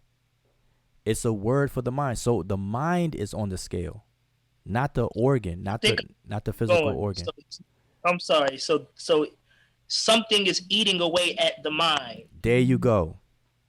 There you go. Something is eating. Your mind, something you think about. Oh, this is eating at me. This is really getting at me. This is right. Me. There you go. See, that's nice. What I'm saying. There you go. So it's guilt. Like I'm saying guilt as one word, but it's whatever that will eat up your mind. And even the most psychotic person has something that will eat at their mind. Now, of course, like I said, I'm not going to pretend that it's impossible for somebody to be totally numb and stuff like that. You do have that in, out here in the world, but for a population of people, that's not the norm. Okay, so I can be a mass murderer but not be guilty about my murders. But if I ate that last bowl of Jell-O, if you ate the last bowl of Jell-O and your children starve, and because they're your loved ones and you dear to them and sentimental to you, that's gonna eat you up. But yet you could blow off 10 people's heads though. And yeah, listen, hold up. And I mean, come on, that ain't that. I don't. Ideally, is that sufficient, or is it just like? I mean, help me out. You understand what I'm saying? Like, I'm not trying to keep going to other comparative religions and all of that, but most people would feel like if there's any punishment to be doled out, it should be for something like major, not, okay, what you choose to be guilty about. I got you. So, but this is the thing. Before I say something to that, let me just say how realistic that is, though. If anybody does any real study of the Italian mafia in America and how they ran what they ran, the Italian mafia is a perfect example of them getting real grimy when it comes to business, but when it comes to their personal family, man, they take family serious. Like, they can blow somebody's head off. They got hitmen and this, that, and the third, made men doing X, Y, and Z. But when it comes to their family and their children, they got a soft spot. So they could be guilty they could be totally numb to knocking off somebody else. But when it comes to their family, and if something happens to them on their watch, they feel guilty. And that's real. That's not just movie stuff. That's not just Scorsese and Godfather and all that kind of stuff. Okay, just do your knowledge on how the mafia ran and stuff like that.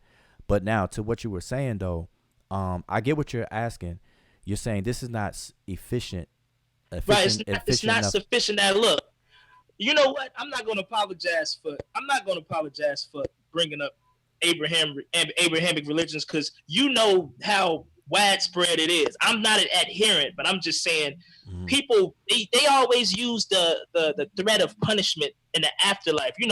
Just the fact of the idea of the afterlife itself is scary. So once you go somewhere and you're alone, it is like being in your mind in a way, because that's where you're alone and you're going to be punished. You're going to be just unimaginable. You can only imagine what kind of punishment is going to happen to you.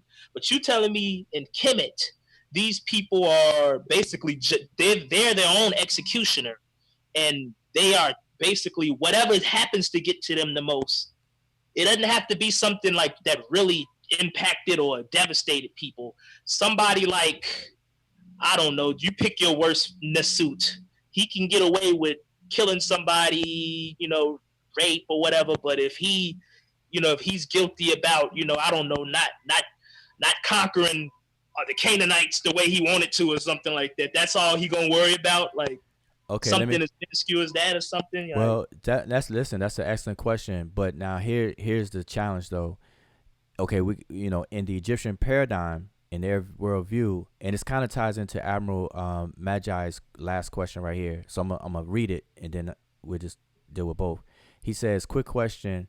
I always wondered, based on the ancient Nile Valley cosmology, were Amut and Sobek related, and why such an obsession with crocodilian creatures?" And so it kind of ties into what you were saying too.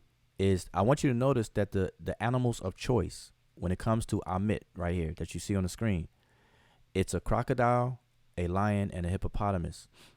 And so we have to understand, in their worldview, these were creatures of danger.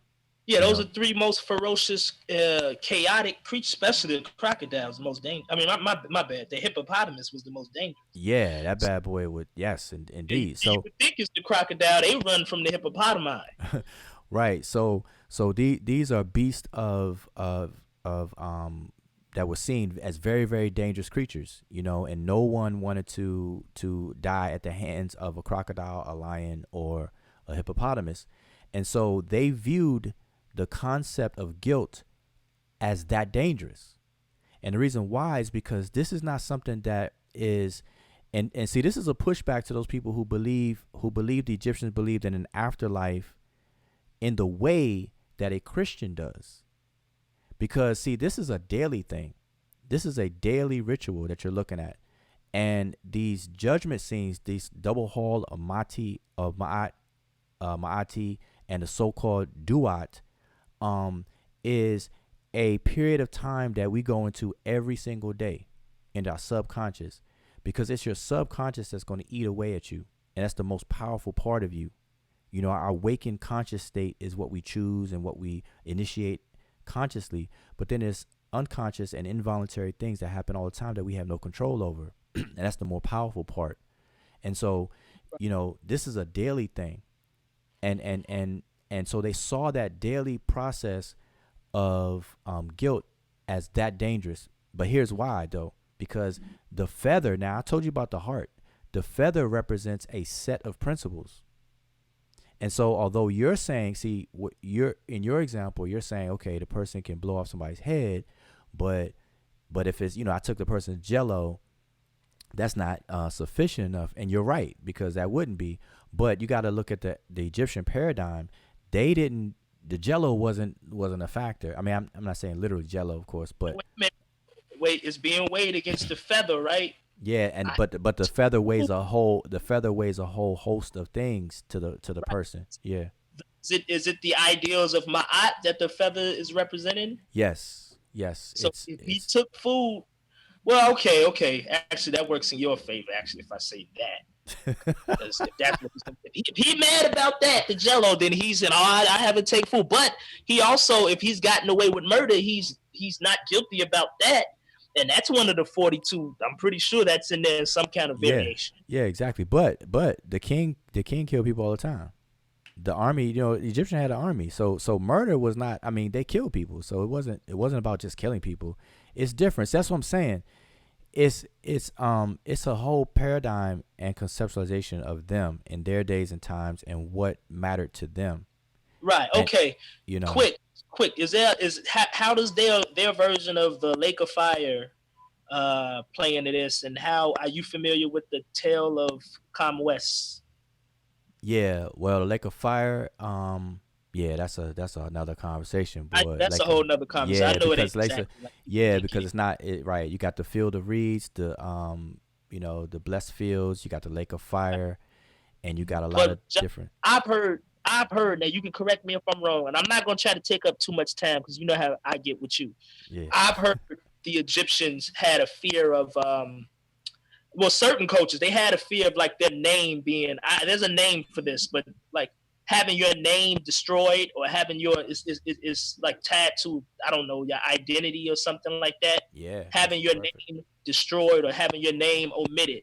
Yeah, that's perfect. Yeah, that's true. And the fear was because their understanding of what makes something exist. Existence depends on identity. If you have no identity, put it this way, identity equals existence.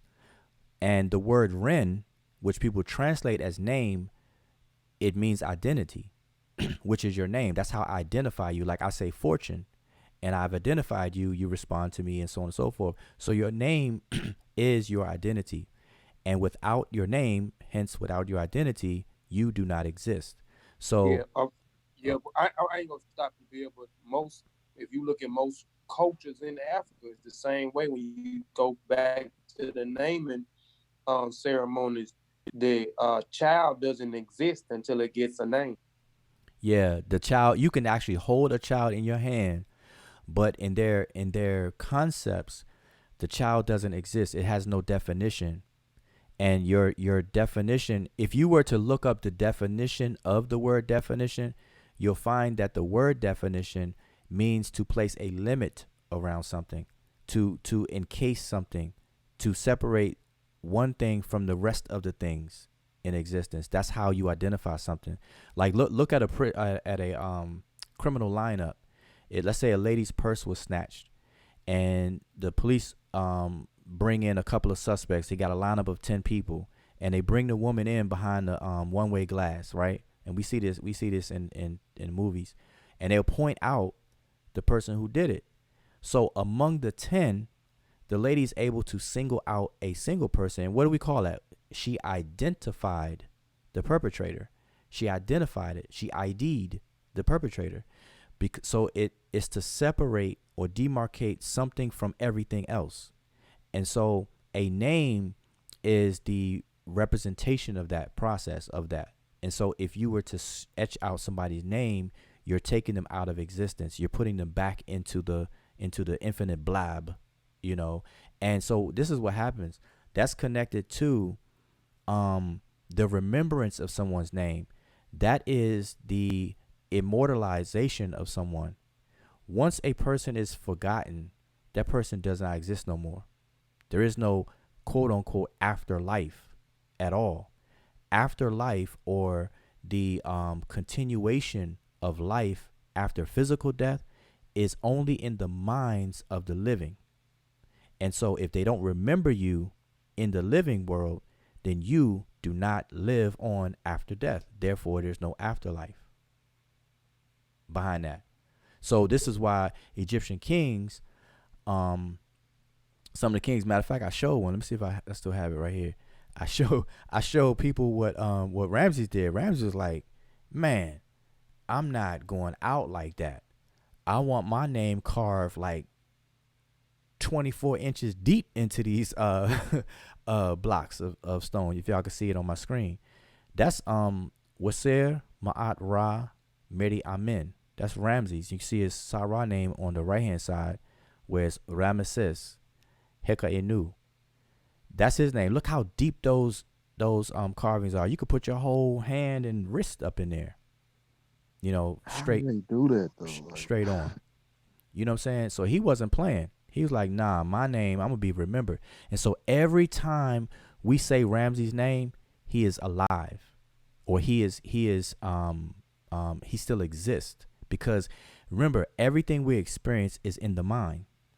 And so Ramses exists in our mind, therefore he exists, because the only experience we have is within our minds. Period. And you know, I'm not trying to get off on some psychological discussion, but you know, you going too deep for a lot of people.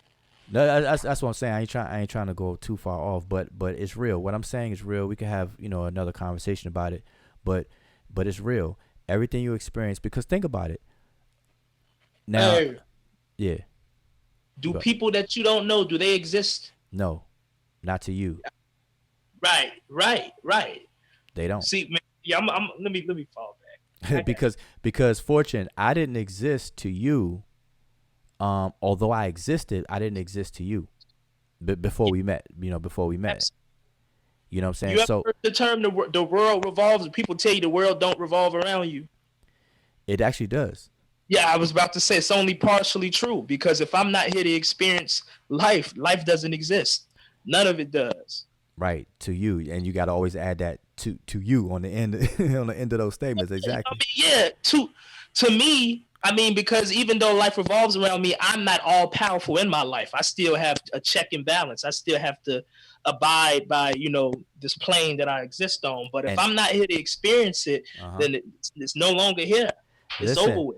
Listen. So I want everybody who's listening to our conversation right now, remember these little things we're saying, because we need to have another conversation to elaborate on these things, because that connects to what really exists. You know what I'm saying? And that gets into a whole nother thing. Deep into your ego, and then when other people exist, how they exist in your existence depends on how they can affect you and what they are. Some people can exist in way too much space in your life than you allow, and they become something you don't want them to become. But Wujawu is a very deep brother. That's why I love talking to him, man. But listen, yeah, we can have that conversation. But like you said, I gotta kind of fall back, because I don't want to. That's a whole long conversation. But I just want people to understand that, to what you asked, that's very true.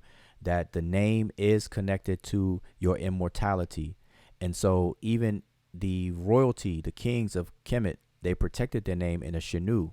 The word Shanu itself means to encircle, and that's what we're looking at right here on the screen. An elongated circle called a cartouche, but in the language it's called a Shanu, from the word shini, which means to encircle. And so if you look up the word definition, it means to place a limit around something. And so until something is surrounded by a barrier that separates it from other things in existence, it itself does not exist. And so this is where you get this concept of a supreme being the owner of all things in existence, because the name implies that concept. And that name in Egypt, and I'm sure people in the chat probably know this name, is Nebercher. And the name is 3 words, put into one, the way we pronounce it, Nebercher, but it's really 3 words, Neb, or Jer. Neb means owner or possessor. Or in that word is with respect to, and then Jer means limits. So it's the owner with respect to the limits. And so this is the supreme being that owns all definitions, all identities, all existences within existence. And so Nebuchadnezzar is called, some people translate that term as a supreme being, or what else? The all. Like some people say the all powerful, the all, the all, and things like that. Hey, I do agree that there's power in names. The Egyptians, and they had names they didn't even want people to speak or utter. I know, of course, my name is not Fortune. I like that name. I like people to call me that name. But my real name, even when I don't want to hide it, I don't necessarily want everybody to call me by that, because there's some psychological thing that happens every once in a while where your mother calls you by your full middle and last name, and you just stop. You just turn like, what? You're in trouble. Yeah, somebody called me by my full government name and not none of these names that I make up to feel cool or whatever. There is power in names, so I do believe that. I agree with it. And you don't have to believe it, because it's real, and you experience it.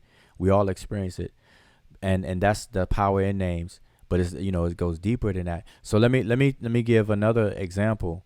Let's take the name Amen, and we talked about this last night briefly. But this kind of doubles back on that. Amen, as a deity, the word they translate it as hidden. But what it really should kind of point to is imperceivable. And so when we read the hymn to Amen, or Amen Ra, it explains in all the different verses and lines in there how imperceivable Amen is. And what it's really saying when it says that not even the other deities know the true name of Amen, doesn't know his form, doesn't know all that stuff. What it's saying is that Amen cannot be identified. And if you don't have an identity, that means you have no limits. That's why Amen is painted blue, because the color blue to the Egyptians represent the unlimited expanseness of the sky. When you look in the sky, the sky seems like it goes on forever. So the color blue represented like infinity or this very vast and expanse. And so Amen, painted blue, and his name meaning imperceivable, conveyed that concept. That's what I'm saying. People can't take these things literally. They have real meanings behind it. So Amen was this unidentifiable aspect of existence. And we all experience that. We all experience that because you, like Fortune, you perceive everything that you experience. Like everything you experience in your entire life, you are the focal point of it. But you perceive all that stuff outward. But you can never perceive the true you. And so this is why people say, man, know thyself. Like, you know, in the conscious community, they say, oh, man, you know, it's all about man, know thyself. You know, like, I know yourself, God, and whatnot. But in Egypt, it's expressed as Reki im Ibi, which means I know the contents of my mind, because you have to get to the point where you're able to see yourself, not, which is impossible, but how you see yourself is through the reflection of everything around you. And so that's a whole nother thing. But that's what the Egyptians say in the text. If you read different texts, you'll see how that plays out. Why Ra is always connected to Sia, who Heka and Sia. Sia being a deity whose name means perception, to perceive things. Hu is the authoritative utterance, and Heka they translate as magic, but it doesn't mean magic like we think. And they're identified, or they accompany Ra when he's in the duat. And there's a reason why all that happens, and why it happens in the duat, and why he's in the boat and all that other kind of stuff. So these are the things that people got to figure out. None of it's literal. None of it. So what specifically does Ra mean? Is it power or substance, or like what? No, it's okay. Now we can ask the same question about all the deities, and so what I always say to people, so they know that it's gonna take some time to really get into it, but all the deities have multi-level applications in the Egyptians' conceptualization of different things, you know, in existence around the world and stuff like that, from the personal level of the human being to the family level, to the community level, to the kingdoms level, to the cosmic level in the sky and stuff like that. There's different levels and layers to each of these deities simultaneously. So when you ask me about Ra, it just depends on where he's placed in the context of what. So an open-ended asking of what Ra represents, I guess a generalization would be that Ra would represent, people think that he's the sun or the sun god, but that's a stand-in for the fact that the sun is the most powerful force or vital force to us here and affects us here. But Ra would represent the totality of that in existence itself. And so it's Ra that is this energetic being. And when I say energetic, we got to understand that energy is a property of matter. It's not an entity of itself. That's like saying height is a person or height is an entity. It's not. Height is a property of a substance. You know, it's a measurement, and energy is a measurement. It's not an entity. And so Ra is this energetic aspect of existence. And it is Ra that provide, because energy, what is energy? Energy is the measurement of the capacity to do work. So every single act in existence takes energy to do work. And so everything is always evolving and changing. That's where you get Keper from, and then Keper Ra from, and the combinations thereof, and Amen, and then you have Amen Ra and the combinations thereof. But Ra itself differentiates itself to become the things in the world and the world itself. Okay, this is where matter and energy is always attached to matter. Without matter, there's no energy. Okay, and I'm not trying to be all complicated and stuff like that, but no, It makes sense though. To me, it makes. But what I'm telling you right now, the Egyptians wrote. They actually wrote this, and I can tell you for now. So in case you want to look into it more, it's a book called the Book of Knowing the Transformations of Ra and Overthrowing of Apep. And so it's Keper Ra, the transformations of Ra. Keper Nu Ra, the transformations or the evolutions Nu of or Ni of Ra. And then the felling Sekerapep, which is the defeating of Apep. You got to understand, Apep and Ra are eternal enemies. That's a clue to what Ra is. Because Apep would be, I guess, in scientific terms, equivalent to like entropy. And Ra is always against entropy. Entropy and that there's this tug of war in the universe. Scientists, astrophysicists explain it. Where you have the expansion of the universe and stuff like that. Entropy. Kind of how Muata Ashby explains it in some of his books. Yeah, I'm not familiar with Wanda Ashby, but what does he say Ra is?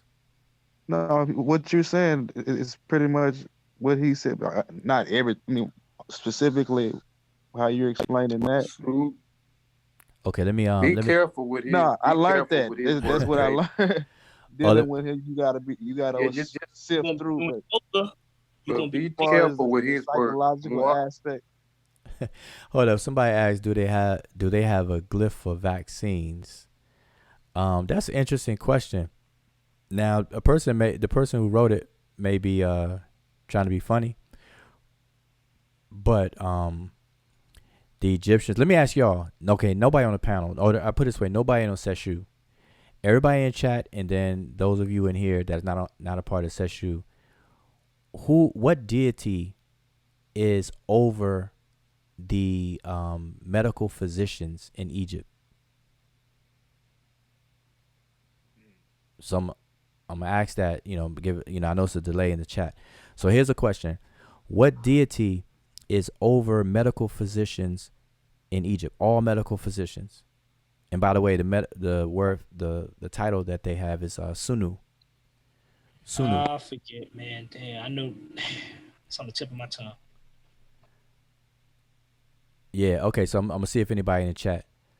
And then Melba has a question. I know it's getting late, so I don't want to keep anybody up. So let me while I'm waiting for that answer. So remember, the question is, what deity is over the medical physicians in Egypt? I see one person. It's not Sobek or Jehudi, is it?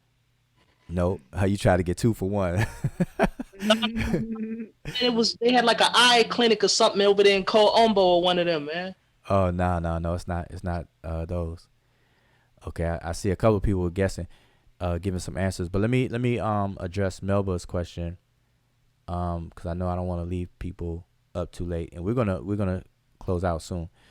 So Melba asks, she says, if the weighing of the heart involves an individual passing judgment on the heart, then what is the significance or function of the heart scarab in that context?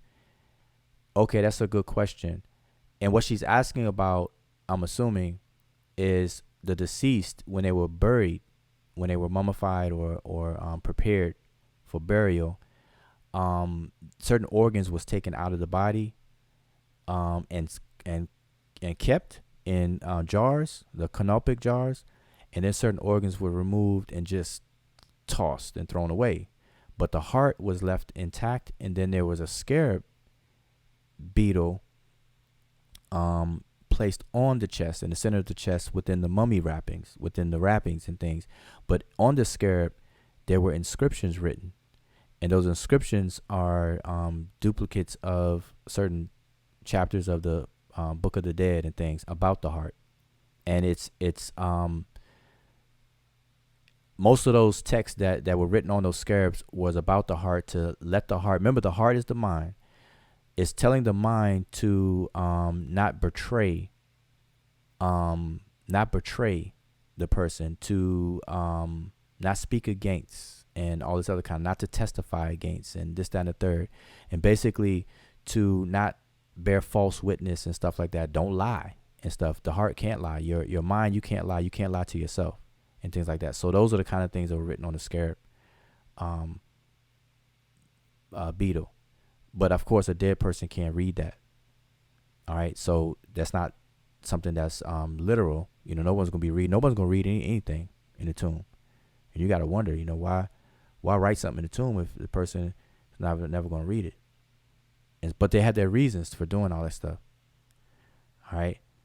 So let me see if anybody answered me correctly. All right, so we got some answers, correct answers. So Black Lion Supreme, that's correct. He's the only one. It's Sekhmet. Sekhmet gave the answer. Oh, Emicat already pointed out. Yep. Sekhmet. Sekhmet is the deity over all medical physicians. And so when a person asks about vaccines and stuff like that, that is under the domain of Sekhmet. So if you want to know about that stuff, read all the mythos that involve Sekhmet. And you're going to find out that a lot of those myths and dealing with health and stuff is going to be talking about pathogens and things that happen to the body. Now, they couldn't see and monitor pathogens. They didn't have name for pathogens and viruses and things like that. So we can't trip and pretend the Egyptians had microscopes and stuff like that. But what they did know was that the body has a state of homeostasis, you know, of soundness called uja, like similar to my name, wuja-u. And then seneb would be, you know, a state of health, which is a word for health, seneb. But they understood that when this homeostasis state is disturbed, and it can't be disturbed by external things that they could not see, because they didn't have the tools to see, but they knew that it was happening. They couldn't see them. They knew it was happening. And they understood that the mind can become ill and affected by, you know, external things. And so they had both. And this is why a lot of medical papyri, you'll have a physical remedy where a person was nursed back to health or whatever. And you have what the scholars like to call spells. So you have the mental aspect there too. Those are really psychological things, but they like to call them spells. Those are psychological things that they understood, and then there was physical things that they performed. And that's why the combination of the two in the medical papyri, you see, man, they performing brain surgery. Then all of a sudden they got this spell to keep away a snake or a cobra or something. You be like, man, why they tripping? How can they be so genius to do brain surgery? But then they spooky over here with this magical spell. See, it wasn't like that. They didn't look at the human being like we look at the human being. The Egyptians looked at the human being as a composition of at least eight entities, not this single boom person. It was 8 entities working together that makes a human a human. And so when they had to fix a human to bring it back to balancement, they had to address different levels of those entities. And so some of those things that scholars call spells are things that they use to address different aspects of the human being. All right. So it's spooky to us, yes, but to them, and what it really represents in reality is it's not spooky. It's not what you think. But listen, I think that's a good time to end, man, because, man, we're going up on 3 o'clock in the morning on a weekday. So let me pass the mic to everybody in the panel. Y'all can give your last words or comments. Yeah, before we end, since we were talking about levels of education, I think it would just be fair to kind of tie back to Kemet a little bit, just, and then we could go. But in regards to, the education, the little bit that we know about the educational system in Kemet, where, like Senkofi spoke about, building of character, that we know that some of these sebayit, or the instructions that were mostly, they were used as not just to learn vocabulary, letter writing, grammar, and all that stuff, but they're also was like dual purpose, like for building character. So you find a lot of those instructions, like instructions of Dua Uketi, instructions of Ptahhotep. Those were like didactic texts, to build, good moral characters and things like that. And then I just wanted to say that everybody studied as, the elementary system where you graduated from that and you got a title as a Sesh. And then after that, then you would, some people go further in the studies and then would have to study under, a master. And this would be, then you would be known not just as a Sesh, but as an apprentice. So it would be heavier and things like that. So I just wanted to include that, just to show that those different levels or layers were also in Kemet as well. That's an excellent point. And so, yeah, let's remind ourselves of the topic of our discussion. We kind of did wiggle away a little bit, but it's all in under this larger conversation about literalism versus understanding figurative expressions, and levels of education was still in place to this very day for people to understand it, understand that. And we still use it to this very day. But in summary, though, very complex concepts and things were simplified and put behind figuration, allegory, different tropes and things like that, all manners of figurative expressions. And you had to be a part of a curriculum to kind of be guided through those realities, through piercing the veil of the symbolism and all the different kind of figurative expressions to get back to the reality. And so that's what we demonstrated today. So 2 examples I gave was the pale fox of the Dogon, and you reading some excerpts from the Pale Fox, the book The Pale Fox. It's not dealing with the author's ethnicity, race, or skin color. It's just the fact that you can ask a Dogon practitioner or person who lives over there to this very day, and they will tell you that they have degrees of their in which how they educate people.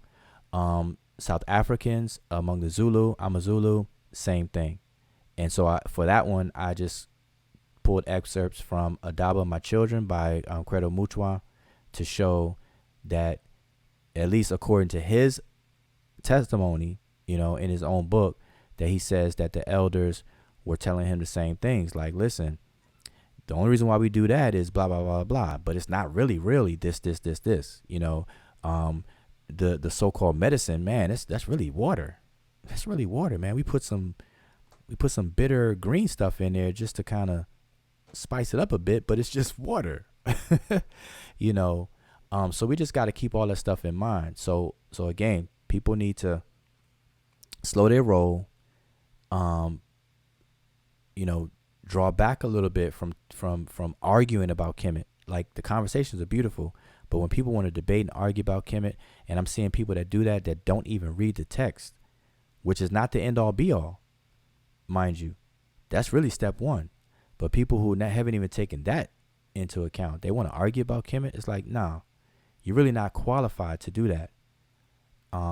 It's entertaining, but that's all it really boils down to. So we really want to understand Kemet. We better slow the roll. And I say Kemet because that's our topic. That's what we focus on. But it really applies to everything, even the Bible. Me personally, I don't go after the Bible. I don't nitpick against the Bible. I mean, I read the Bible so many times, and everything. I don't see it literal. Like, somebody that takes it literal on both sides. To me, that's just as crazy for people to take the Egyptian text literally. To believe that a woman gave birth to a male child without the help of another man. To believe a man walks on water and snakes talk and swallowed by a fish. A man swallowed by a fish. A woman turned into a pillar of salt. A guy named Moses splitting the sea and turning a staff into a snake and back into a staff again. All that kind of stuff, man. People who take that stuff literally. This is you for eating crab and lobster.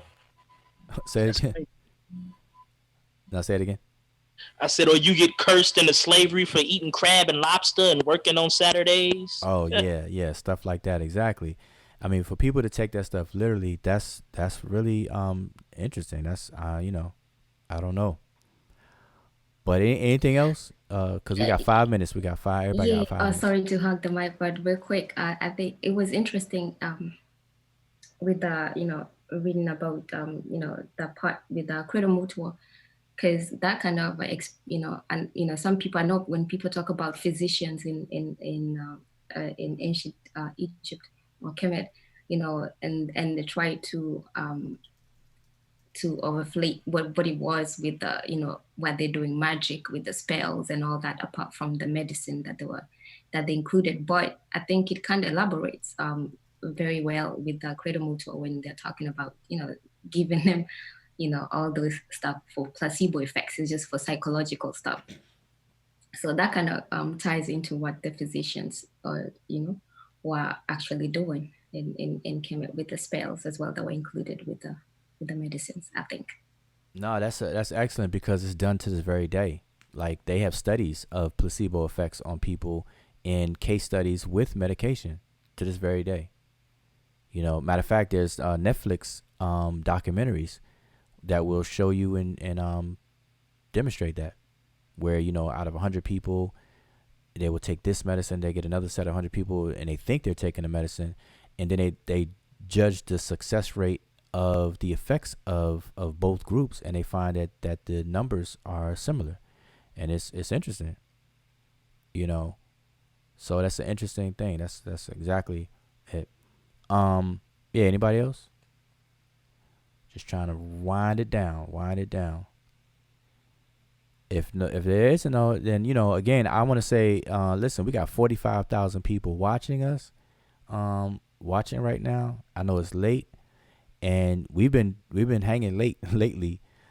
See what I did there? Hanging late lately? No, but we've been hanging late lately, and I want to keep this up, but I know it's late though, and I want people to blame me for hitting that snooze button too many times on your alarm clock and things to get up. So we're gonna try to be earlier, but we want to kind of seize the moments in the evening, like we're doing. But I want to start earlier than we did. All right, so we're gonna continue these different topics. And listen, and if you have a topic of suggestion, join our Facebook group. The link is in the description. Join our Facebook group. If you're not already a member of our Facebook group, Sesh Netcher is the Facebook group, and just participate in the conversation in the group and make these suggestions and things. And if you're not a member and you become a member, because we have it set where you got to be approved. You know how Facebook has these questions that you got to answer to become in a group. Just say that you want to become a member, and you saw our YouTube channel. That way we know where you came from or how you heard about the Facebook group. All right. But anyway, we open for suggestions and stuff as well. All right. But don't be mad if we don't get to it. Swear, I'm gonna do that. Yeah. And I already know you, between you and a matter of fact, Rob Bourne had some things he wanted to kind of discuss and everything. But I think he's gonna be tied up for a while with the conversations he's been having over lately. So yeah. But we're gonna talk about. I think a couple of future topics that we're gonna talk about is, I do want to kind of touch on the so-called one of the Egyptians' creation stories, because I mentioned it a lot, and we went over it before. As a matter of fact, when Unc had his event here in Atlanta, this was like some years ago, 4 or 5 years ago. He kind of on the spot pulled me from the stage. I mean, from the crowd, to come up on the stage to translate something that he had, this thing. And so I went on the stage and translated, and what it was the opening lines of the so-called one of these creation stories, the Book of Knowing the Transformation of Ra. And so I kind of just read it, and I think it was the first maybe 6 lines or whatever, and just explained it to the audience. So all the way from back there, we've been talking about it, been doing things with it. So I may want to kind of revisit that and talk about that, because I want to make a point with it. I want to just talk about the beginning, not the whole thing. That'll take too long. But it's a point on some things we touched on tonight. So fortunately, I think you would definitely want to check that out, because I'm a it's gonna get into the whole mind thing, perception. When you ask me, do you exist and all that, yeah, that's gonna talk about that. That and another topic I'll divulge to you when I get a chance, man. So Okay, I would love to no talk problem. to you about that, because we're similar as far as like being objective and open to certain conversations. You know what I'm saying? Right. Yeah, I'm wide open. I try to be the best scientist I could be.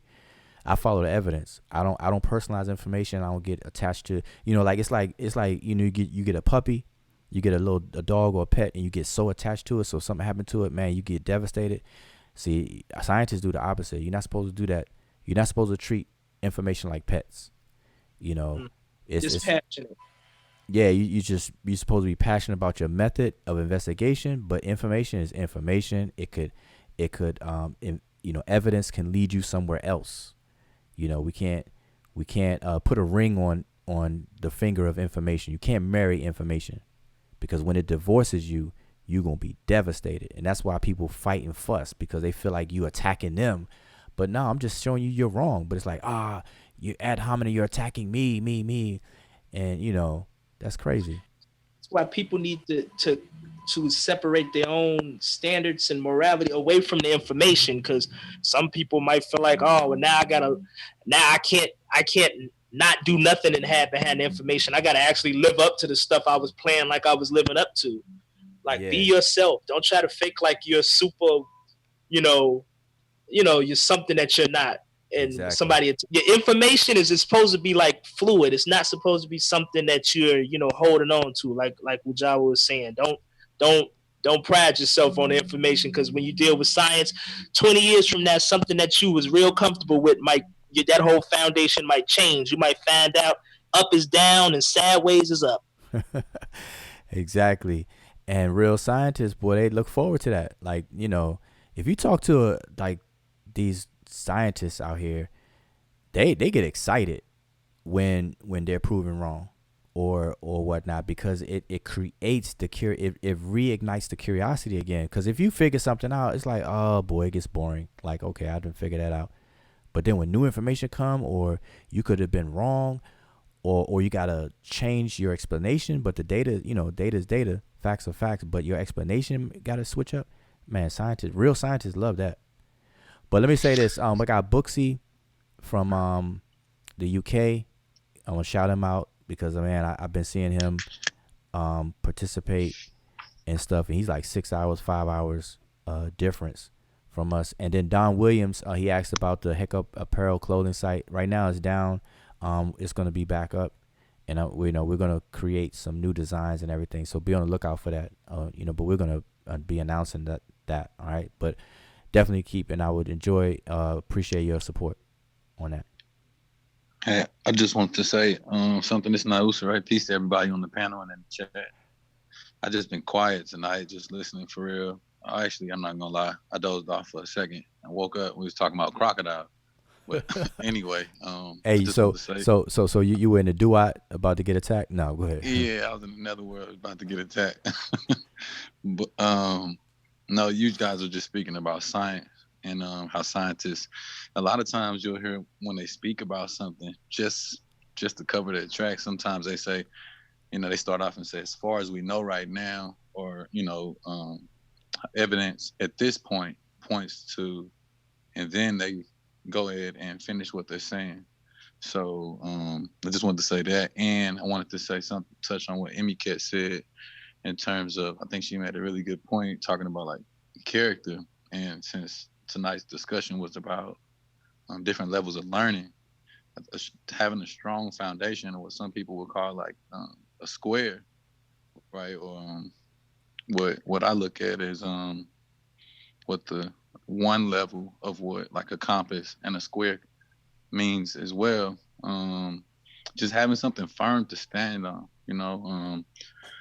and that being making sure you have good character. Because when you have good character, you can go forth with I don't want to say, I guess, a pure or uninterrupted path in terms of learning, because you're mastering listening, and then you like him, and not just listening, but master listening, master hearer, and the way you take in the information, you're not confused by things that you think may be true. So like before I became a Freemason, I know some of the things I was told was, just not to say too much, but don't go in here thinking you know anything. Just leave it. You know what I mean? Like, don't go in saying or thinking things that you know. Just listen. I was gonna do that anyway, but it's just, when you do that and you have good character and you really listen, it's not. I don't know. It just goes a lot more smooth when you just pay attention and you're a good student. So then that learning process that you were speaking of and that we've been speaking of, it just happens more purely and more uninterrupted. So, and like she was saying, those spells, or what they call spells, they just really work on character. It may not say it directly, but the way it gets at it with all of the different analogies and metaphors, is really creative, and it does something to you when you read it. Because it's touching on your character and the person that you are, and it just makes you so much. I don't know. It just makes learning and that whole process of growth so much easier, and it just happens so much better. I just want to say that. Okay, hey, that's good. Listen, I want to have a final close with this final announcement that I am forming a new class group for those who wish to learn the language. Okay, so it's a beginner's class group I'm forming for the month of January. All right, so we have until the end of January to register.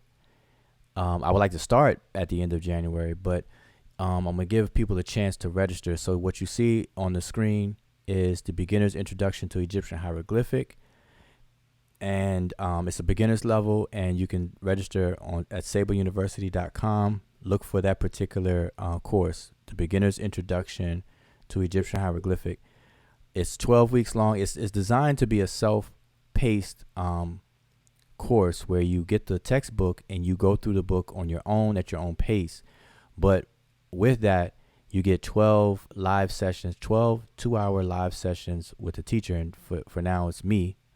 And we meet once a week. All right. And as far as the time and everything like that, I'm very flexible. I usually go with the majority of those in the group. The classes are recorded, they're archived. So even if you miss a class or a session, you can always tune in. But the classes are designed to go over each section of the book in sequential order and answer all the questions. And I make sure everybody is on point with the information. Make sure you're actually learning and stuff like that. And there's quizzes at the end of each chapter that you take online, all that good stuff. And all of that is for only $100 if you have the book already. If you don't, it's $130. Okay.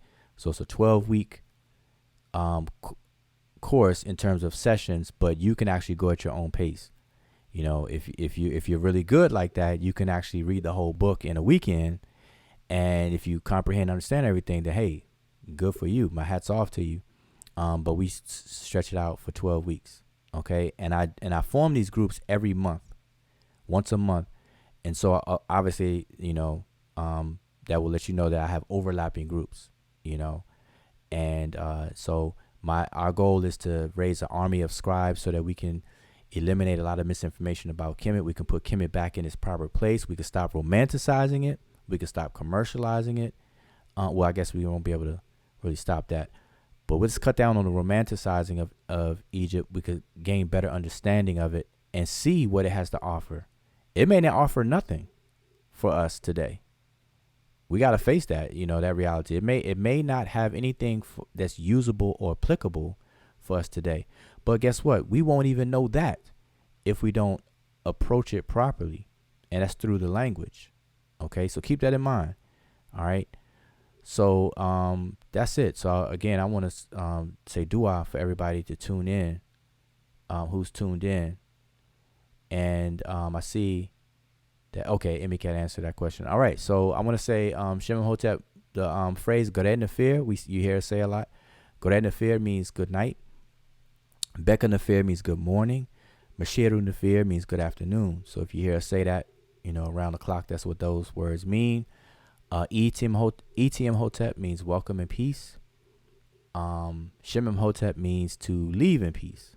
And so that's what I'm going to say to you all. So Shemem Hotep. You say I'm about to tear these chicken wings up. I'm about to eat. The word to eat, or eating is wenem. Wenem is to eat. What up, piece wings with lemon pepper? lemon pepper wings. But you in Central Time, right? I guess, yeah. It's 2:11 over here, so yeah. Oh, you're an hour behind, right? Okay. All right, yeah, and okay. Listen, so here's some upcoming topics that I'm looking forward to talk about. One is like the beginning of the Book of Knowing the Transformation of Ra. That one. I want to have a conversation about health and the concept of health coming from the Egyptian perspective, but what some things that are applicable, for us today, and it kind of connects to the circadian rhythm that we as human beings have in connection with nature and all that good stuff. I've had a couple of these conversations more so in private, but I want to try out having a public conversation even about stuff like that. All right, and then whatever I see, because sometimes it gets kind of wild out here in the West, boy. On social media, boy, people start arguing. I'm seeing platforms, people arguing, calling in, and then it's interesting debates that are coming up. The brother Jabari, the brother Garfield, they're supposed to debate. I don't know if they ironed out a specific topic, which is really, to me, me coming from a debating background and stuff, is really backwards. But hey, that's just how it goes. That's how they do it. But they haven't squared up on a topic. But it's going to be something along the lines of Christianity and Egypt, influence somewhere around there. I think Tazariak, he gonna debate. He going up against a bar of soap. So it's gonna be a hell. Yeah, so it's gonna be interesting. It's interesting. So all right, but I'm gonna say Shem Hotep, everybody, and I'll see y'all next time. Peace. Peace.